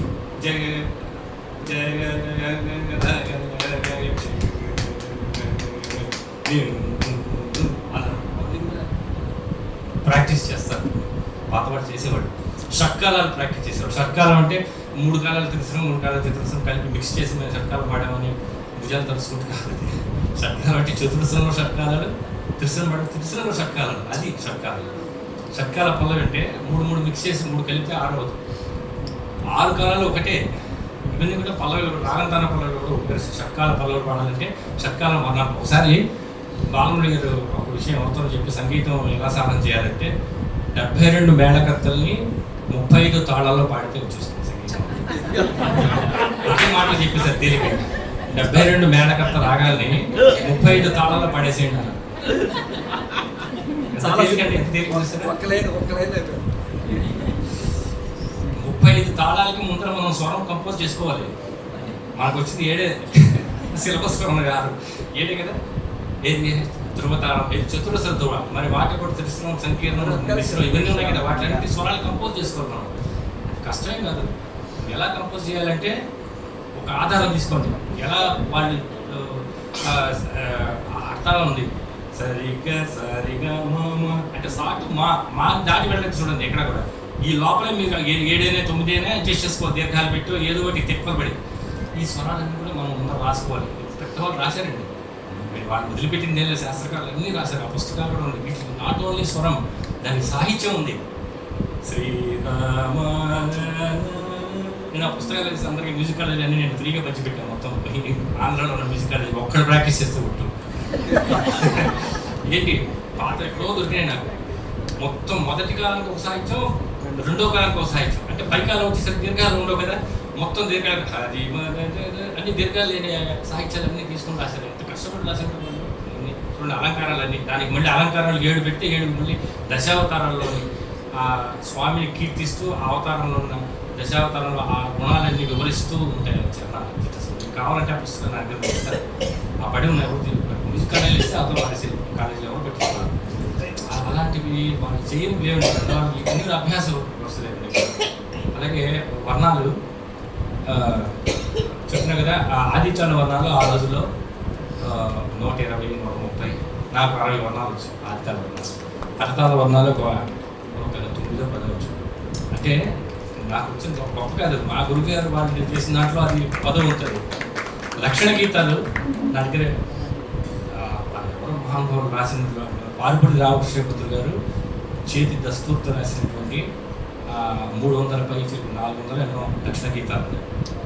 ఒక్కొక్క రాగానికి ఒక్కొక్క లక్షణ గీతం వస్తుంది, బహుదారికి ఒకటి అందులో వస్తుంది. ఆ లక్షణ గీతంలో మొత్తం ఈ రాగం పేరు ఇది, దీంట్లో వచ్చే ఇది పలానా రాగంలో జన్యం, ఇది వచ్చే స్వరాలు ఇవి, దీంట్లో ఇది గ్రహస్వరం, దీన్ని అన్ని వేళలా పాడదగినది, ఇవి లక్షణం అంతా గీతంలో వచ్చేస్తుంది. అలాగా అలాంటివి అంటే కాకపోతే ఏంటంటే ఆ లక్షణ గీతాలు ఎన్నో 100 సంవత్సరాలు అయిపోయింది. ఇప్పుడున్న రాగానికి అందులో ఉన్న రాగానికి చాలా తేడాలు వస్తుంది. చాలా కాలానుగుణంగా మార్పులు జరిగాయి. అందులో బహుదారి ఒక రకంగా ఉంటుంది, ఈరోజు మనం పాడే బ్రహ్మభారమ బహుదారి ఇంకో రకంగా ఉంటుంది. కూర్చున్న రాగలక్షణం ఒకటే కదా, మారడం రాగం మారడం అంటే ఏంటి, కాలం బట్టి మారడం అంటే ఏమిటి? కాలానుగుణంగా మూర్ఛలు మార్పు జరుగుతూ ఉంటాయండి. కొన్ని కీర్తన కంపోజ్ చేసిన వాళ్ళ కంపోజ్ ఇప్పుడు ఎగ్జాంపుల్ టేక్ పంచరత్నాలు తీసుకోండి, త్యాగరాజ స్వామి ఇందాక మనం అనేది ఇంకెక్కడ మనకు కనిపిస్తుంది. త్యాగరాజ స్వామి కీర్తనలోనే ఆ మూర్ఛలో అది కూడా ఉంది, యాడ్ చేయాలి. సని బమరి గమరిస అని మనం నేర్చుకున్నాం థిరీలో. కానీ సని బమరిస అనే ప్రయోగం కూడా ఒక విశేష ప్రయోగముగా వాడవచ్చును, దీనికి ఉదాహరణ అని మనం పంచరత్నం తీసుకుంటాం. అలా అనమాట. అలాగే ఇప్పుడు నాటం ఉంది, త్యాగరాజ స్వామి ఇక్కడ పదనిస పదనీస ఇక్కడ పనిసని సని బమరి పసని బమ పనిసరి అనేది అన్నారు కదా, పదనిస అనేది రాలేదు కదా అక్కడ. అంటే రాగంలో ఉందా లేదా? త్యాగరాజ స్వామి వాడిన నాట రాగంలో ఆ ప్రయోగం లేదు. ఆరోగ్య రాగంలో నిషాదం వాళ్ళు ఎక్కడ త్యాగరాజ స్వామి తర్వాత యాడ్ చేశారు కానీ లేదు నిషాదం ఎక్కడ. అబ్జర్వ్ చేయండి. అని వస్తుంది సని అన్నది ఇక్కడ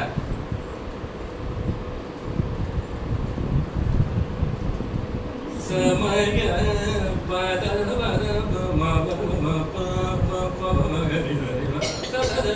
మగరి ఓ దిల్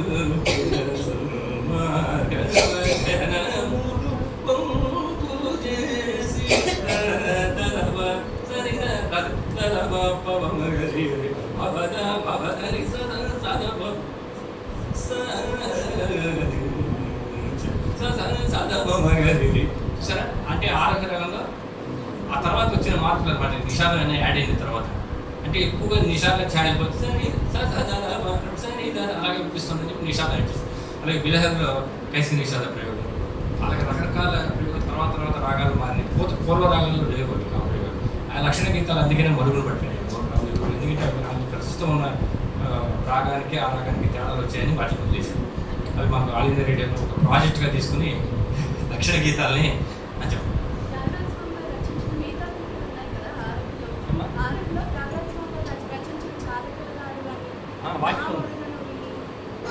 అందులో నిషాదం అంటే బహుశా ఇది ముందర రాసి ఉంటారు, ఆ తర్వాత మార్పులు అనుగుణంగా మార్చుకుంటారు ఆయన కావచ్చు. కానీ ఇందులో మాత్రం మీరు అబ్జర్వ్ చేస్తే నిషాదం. అలాగే ఇప్పుడు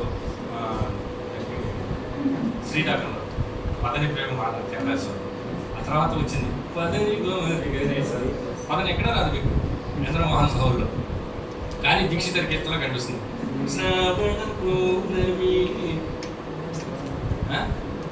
శ్యామశాస్త్రి గారిది కరుణ జోడు వాళ్ళిద్దరూ వాడారు కానీ త్యాగరాజు వాడు పదని. అది అలాగా రాగాలు మార్పు చేస్తూ వచ్చి ఇప్పుడు బృందావని అనేది ఎన్ని రకాల మూర్ఛలు వాడతారు. బృందావన సారంగా అంటారు. ఇవి ఈ కన్ఫ్యూజన్ లేకుండా బాలమురళి గారు అన్నీ నేను బాలమురళి గారికి చెప్తుంటాను, ఏమనుకోవద్దు.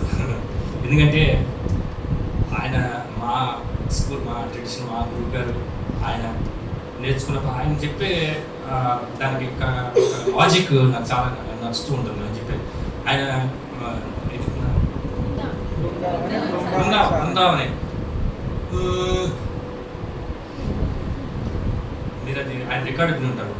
కమల కమల తకుల కలశాబ్ది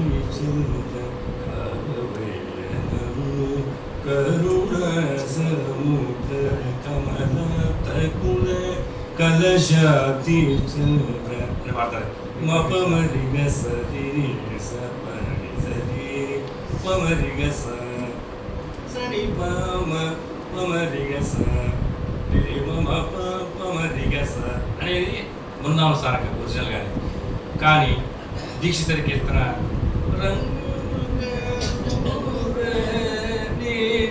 అంత మధ్యమవుతాయి, కానీ నిషాదంలో పాటలో గమకంలో ట్రీట్మెంట్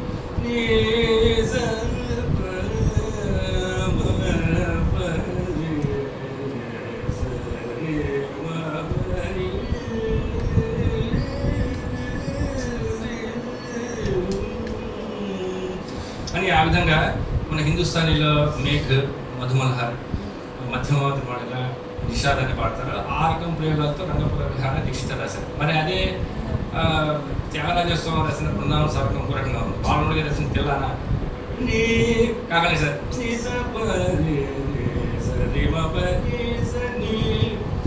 అందుకని దానికి బృందావని అని పెట్టారు పేరు. 2 నిషాదాలు వస్తే బృందావని.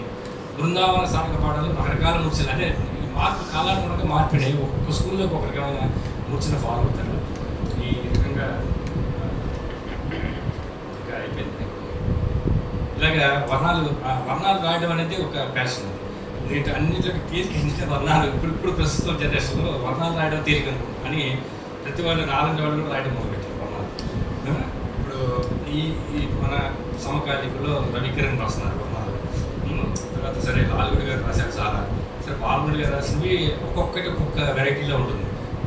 శివే శివే శివే వేల శివే మొదలించు సగం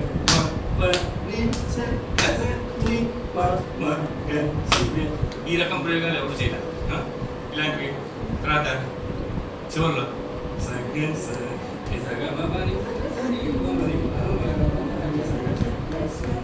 అని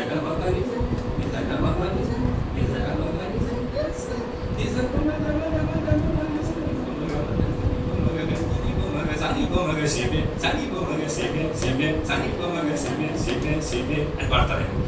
అంటే ఒక వెరైటీ వర్ణం అనేది ఇలాగే చౌకాలలో 2 కాలాలు పాడి దీన్ని త్రిసరం చేసి చౌకట్ చేసి దాన్ని గమకాలు పెట్టి పాడాలని లేదు. అది ఒక మధ్యమ కాలానికి అనుగుణంగా పాడడానికి అనుగుణంగా ఒక లైట్ పీస్ లాగా కూడా రాశారండి వర్ణాలు. ఆయన చెప్పారు ఇవన్నీ పూర్వకాలం వర్ణాలు, తోడి వర్ణం, హంసధ్వని వర్ణం, తోడి వర్ణం అలా పాడాలని ప్రయత్నం చేయొద్దు. అంత సీన్ లేదు. ఇట్లకి సరదాగా కచేరీలో కాస్త వామపోవడం భాషలు సరదాగా పాడే రాగాలు కూడా స్కోప్ తక్కువ ఈ రాగాలకి.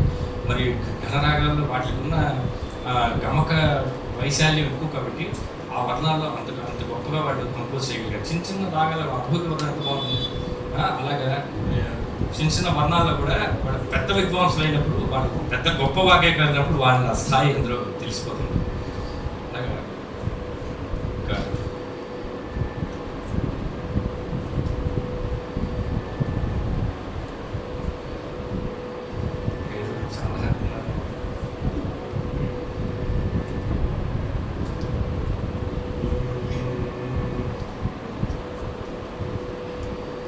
వర్ణాలు ఇంకా మనకి పల్లవిలో సాధన ఇంద్రియ చేసేటప్పుడు కచేరీలో ఒక వర్ణంలో పల్లవి తీసుకోవడం, అనుపల్లవి ఇంకో వర్ణం నుంచి ఆ రెండు మిక్స్ చేయడం అనమాట. ఒక రాగం నుంచి ఇప్పుడు ఇది ఉంది దర్బారం అనుపల్లి చరణం అనుపల్లి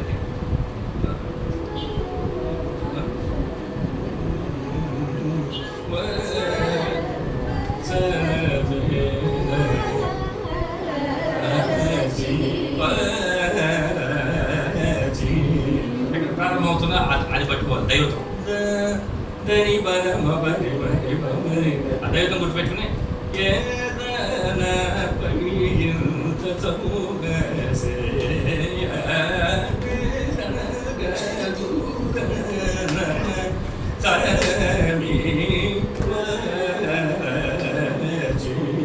అంటే ఆ స్వరాన్ని పట్టుకోవడం. ఆ స్వరం అక్కడ ఎక్కడ ఆగినా కానీ అక్కడ మళ్ళీ దైవతంలో రావడం. ఈ రాగంలో స్వరం లేదు, ఆ స్వరం లేదు. అలాగే చరణ్ అనుపల్లి ముక్తేశ్వరం వచ్చేసరికి అది ఇంకో రాగం లేదు. అలాగా ఇవన్నీ కూడా మనం ప్రాక్టీస్ చేయడానికి, అంటే వర్ణాలు బాగా నలగడానికి కూడా ఉపయోగపడతాయి. తర్వాత త్రిస్రాలు చేయడం, ఇవన్నీ టైంలో అవుతుంది. కాబట్టి ఈ వర్ణాలు నేను ఏంటి ఘనరాగ మాలిక వర్ణం కూడా చేశాను.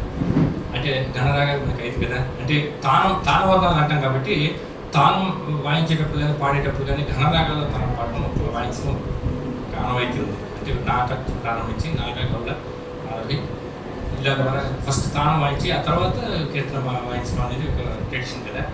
అలాగా ఈ తానవర్ణాన్ని 5 రాగాల్లో మనకి వర్ణాల్లో ఉన్న ప్రధానంగా 5 అంగాలు కదా, పల్లవి, చరణం, చిత్తస్వరాలు. ఈ 5టిని 5 ఘనరాగాలు.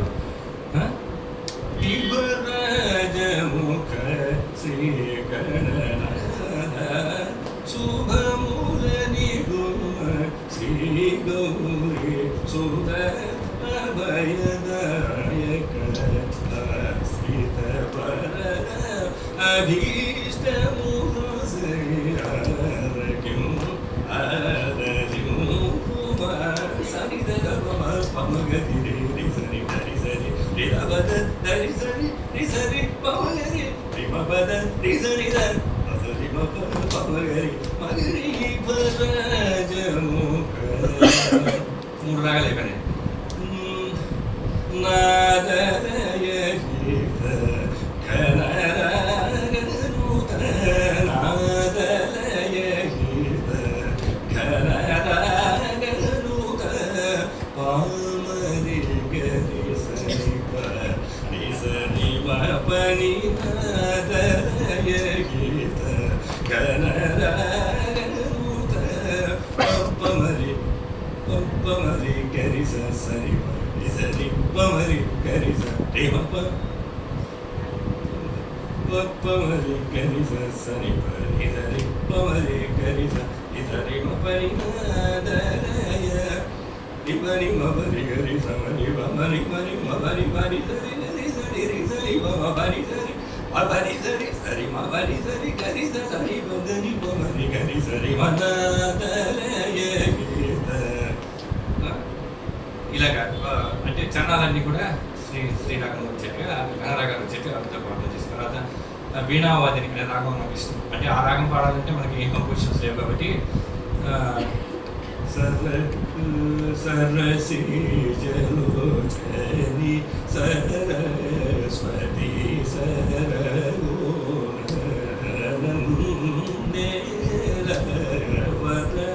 దయకి ఓరు ఓరు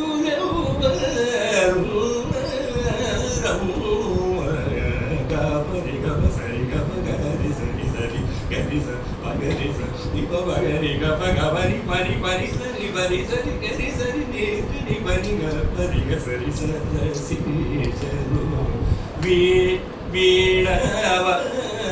వీణావదిని వడి వీణావదిని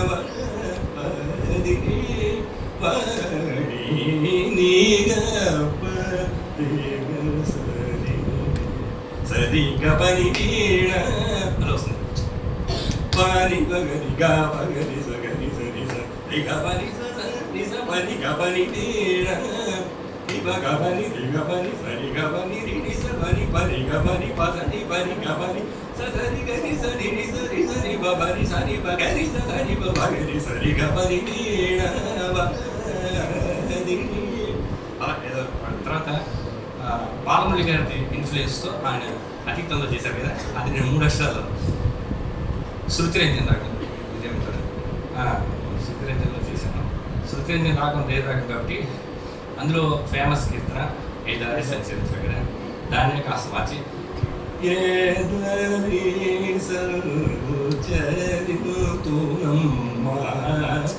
నీ భక్తి మార్గము ఏ రీతి సేవింతు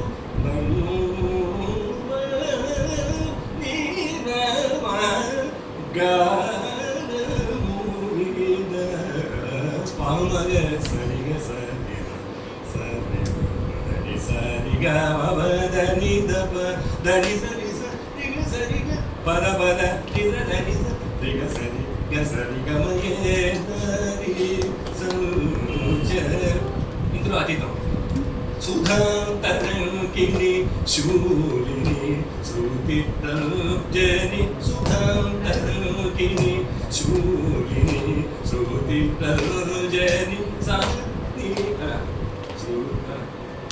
సుధాంతరంకిణి శూలిని శృతి జని ద పమగ సరి గప పద ని సరి సుధాంతరంకిణి శూలిని శృతి జని సరి సరి దమగ సరి సరి గమ పదని సుధాంతరంకిణి శూలిని శృతి జని నిదని దబదని దమవదని దమగమ పదని సరి దమగ సరి గమ పదని సరి గమ పదని సరి గమ పదని సుధాంతరంకిణి శూలిని శృతి జని పమపద పమగ సరి సరి గమ పద పదని సరి సరి దమ పమగ మగ సరి సరి రిగ సరి పదని పదని సరి రిగ సరి సుధాంతరంకిణి శూలిని శృతి జని దప పమగ సరి సరి పమగ సరి సరి దబ నిరమ సరి దబదని దబదని సరి సరి సరి సరి దబదని సరి సరి సరి దని సరి మళ్ళీ దబ పమగ సరి సరి దబ నిరమ సరి దబదని దబదని సరి సరి సరి సరి దబదని సరి సరి సరి దని సరి సరి సరి దబమగ రిగ సరి సరి దబదని సరి గమ పమగ గస గమ పదని దబ పమ గమ పదని సుధాంతరంకిణి శూలిని. మనకి వర్ణాలు చేసుకోవడానికి మిగతా కంపోజిషన్స్ కన్నా తేలిక. అంత పెద్దగా ఛందస్సు ఇవన్నీ ఎత్తి ప్రాసలు ఇవన్నీ పాటించాల్సిన అవసరం పెద్దగా ఉండదు వర్ణాలు చేయడం. వర్ణాలు చేయడం తేలిక కాబట్టి 72 మేళకర్తల్లోనూ వర్ణాలు చేసిన మహానుభావులు ఉన్నారు. ఫస్ట్ ఆద్యం ఎవరంటే డొక్కా శ్రీరామూర్తి గారు, విజయనగరం వాళ్ళు. డొక్కా శ్రీరామూర్తి గారు 72 మేళకర్తల్లో రాశారు. అవి కాకుండా ఇంకా దాదాపు ఒక 100 వర్ణాలు రాశారు జీజీరా గారు. ఆ తర్వాత మన ఇప్పుడు ఎన్సీ మూర్తి గారని ఆయన 72 మేళకర్తల్లో వర్ణాలు రాశారు. ఈ విధంగా వర్ణాలు అనేది ఒక విద్యార్థికే కాదు, విద్వాంసులు కూడా పరీక్ష పెట్టే ఒక అంశం ఇది. దాన్ని కనుక తీసుకుని ప్రాక్టీస్ చేయడం, దాంట్లో ఉన్న చౌకాలలో కానీ రకరకాల తాళం త్రిస్రం చేయడం, ఇవన్నీ ప్రాక్టీస్. ఇవన్నీ వర్ణం కనుక త్రిస్రంలోకి చతురస్రం, త్రిస్రం, మళ్ళీ చతురస్రం పైకాలం, మళ్ళీ త్రిస్రం ఇలాగ షిఫ్ట్ చేయడం మీ అందరూ చాలామంది చేస్తూనే ఉంటారు, తెలిసి ఉంటుంది. ఇది ప్రాక్టీస్ చేయాలంటే first we should practice with సరళీస్వరం. అక్కడి నుంచి కనుక ప్రారంభించేస్తే వర్ణాలు ఈ షిఫ్టింగ్ ఒక గతిలోంచి ఇంకో గతిలోకి ఈజీగా షిఫ్ట్ అవ్వడం తేలిక అవుతుంది. వర్ణాలు చాలా కష్టం కాబట్టి ఫస్ట్ మనం we should start with first సరళీస్వరం, ఆరోహణ అవరోహణ కదా. ఫస్ట్ చూడండి, ఫస్ట్ విన్నర్ చూడండి.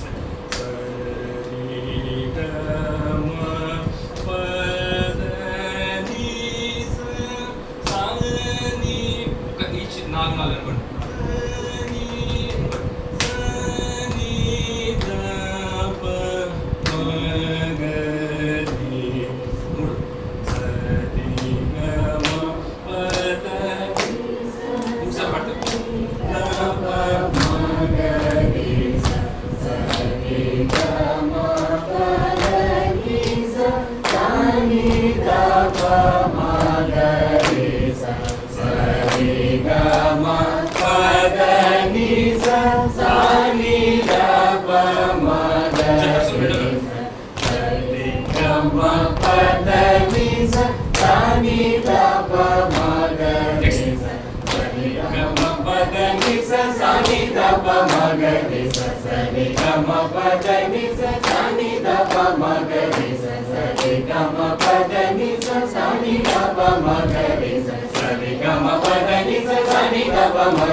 ఇలా చేసాం అనుకోండి, అప్పుడు వర్ణ పడేటప్పుడు ఇందాక మనం ఒక ఆవర్తో చెప్తాను.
ఇలా వర్ణం అంతా కూడా ప్రాక్టీస్ చేయాలి.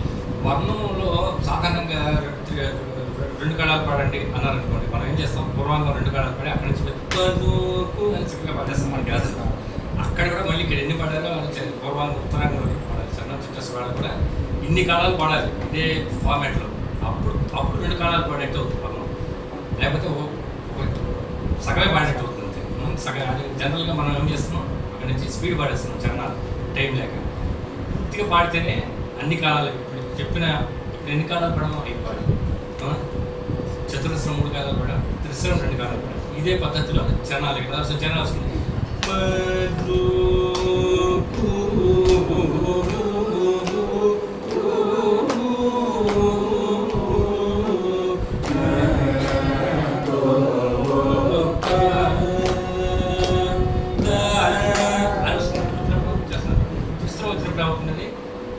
మనం పాడే ఆవర్తాల సంఖ్య 3తో డివైడ్ చేస్తేనే త్రిస్రం వస్తుంది. కాబట్టి ఏంటంటే చరణం రిపీట్ చేస్తాం.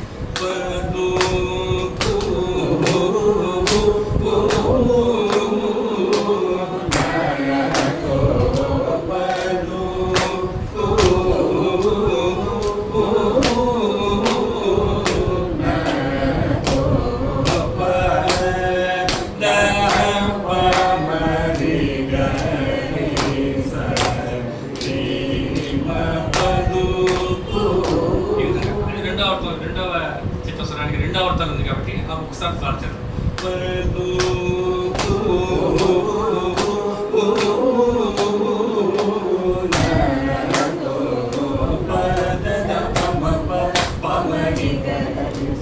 సరే సరే ఇది కాదు, 2వ ఆవర్తాలు వచ్చేది.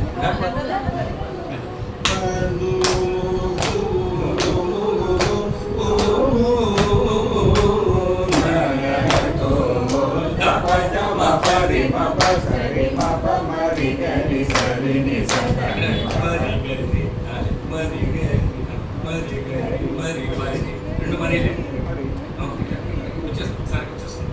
ఆ తర్వాత ఇంకోటి ఏంటంటే ఈ వర్ణాలకి రకరకాల డిఫరెంట్ దీంట్లో పాటు పూర్వాంగము ఖండం ఉంటేనే 5, త్రిస్రం ఉంటేనే 5 + 3 ఎంత 8 మనకి కావాల్సింది. చూడండి,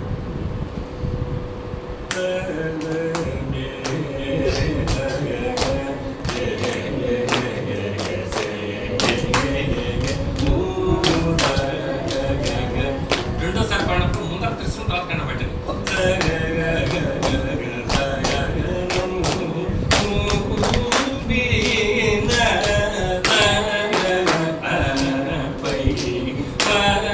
అది మనకి మైండ్ పని అనమాట, మెదడుకు మేత. అంటే ఖండం త్రిస్రం ఒకసారి, త్రిస్రం ఖండం ఒకసారి ఇలా షిఫ్ట్ చేసుకుంటాం.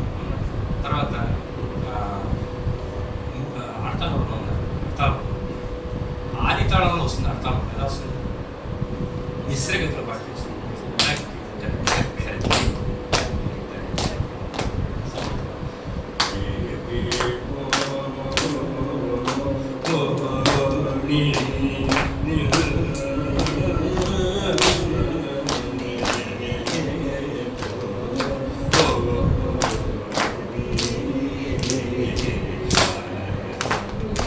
ఎందుకంటే 8 కదా, 7 కదా, అర్థాలానికి ఎన్ని గ్రేడ్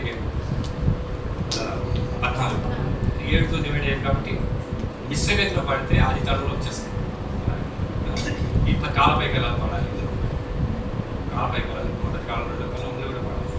ఇవన్నీ వేరే టైప్స్ ఆఫ్ ప్రాక్టీస్ చేస్తుంటే లయ మీద కంట్రోల్ వస్తుంది. ఇటు రాగపరిగా ఉచ్చారణ చెప్పారు కదా, ఇవన్నీ వర్ణంలో ఈ అంశాలు ఇలాంటి ఎన్నో ఉన్నాయి. వర్ణాల్లో రకరకాల ఎక్కువ వర్ణాలు నేర్చుకున్న కొద్దీ సంగీత జ్ఞానం పెరుగుతుంది. మనం అట్లీస్ట్ ఒక రాగం బాగా రావాలంటే ఆ రాగంలో ఒక వర్ణం రావాలి. అలా వచ్చేట్టుగా సేకరించి ఇప్పుడు కొత్త వలజి, కళ్యాణ వసంతం ఇలాంటి రాగాలు కూడా వర్ణాలు వస్తాయి. కొత్త వర్ణాలు ఇంప్రూవ్ చేస్తాయి. అన్నీ కూడా నేర్చుకుని వర్ణం సాధన ఎవరు బాగా చేస్తారో వాళ్ళకి రాగంధాన పొలం దాకా విడిపోయేందుకు తల్లిదండ్రులాగా సాగిపోతున్నమాట వాళ్ళ సంగీత యాత్ర. స్వాల్పంలో చెప్పిన విషయాలు నేను చెప్పినవి తప్పులుంటే పెద్దలు క్షమించండి. నాకు తెలిసిన పరిమిత జ్ఞానంలో నాకు తెలిసిన విషయాలు చెప్పాను. విన్నందుకు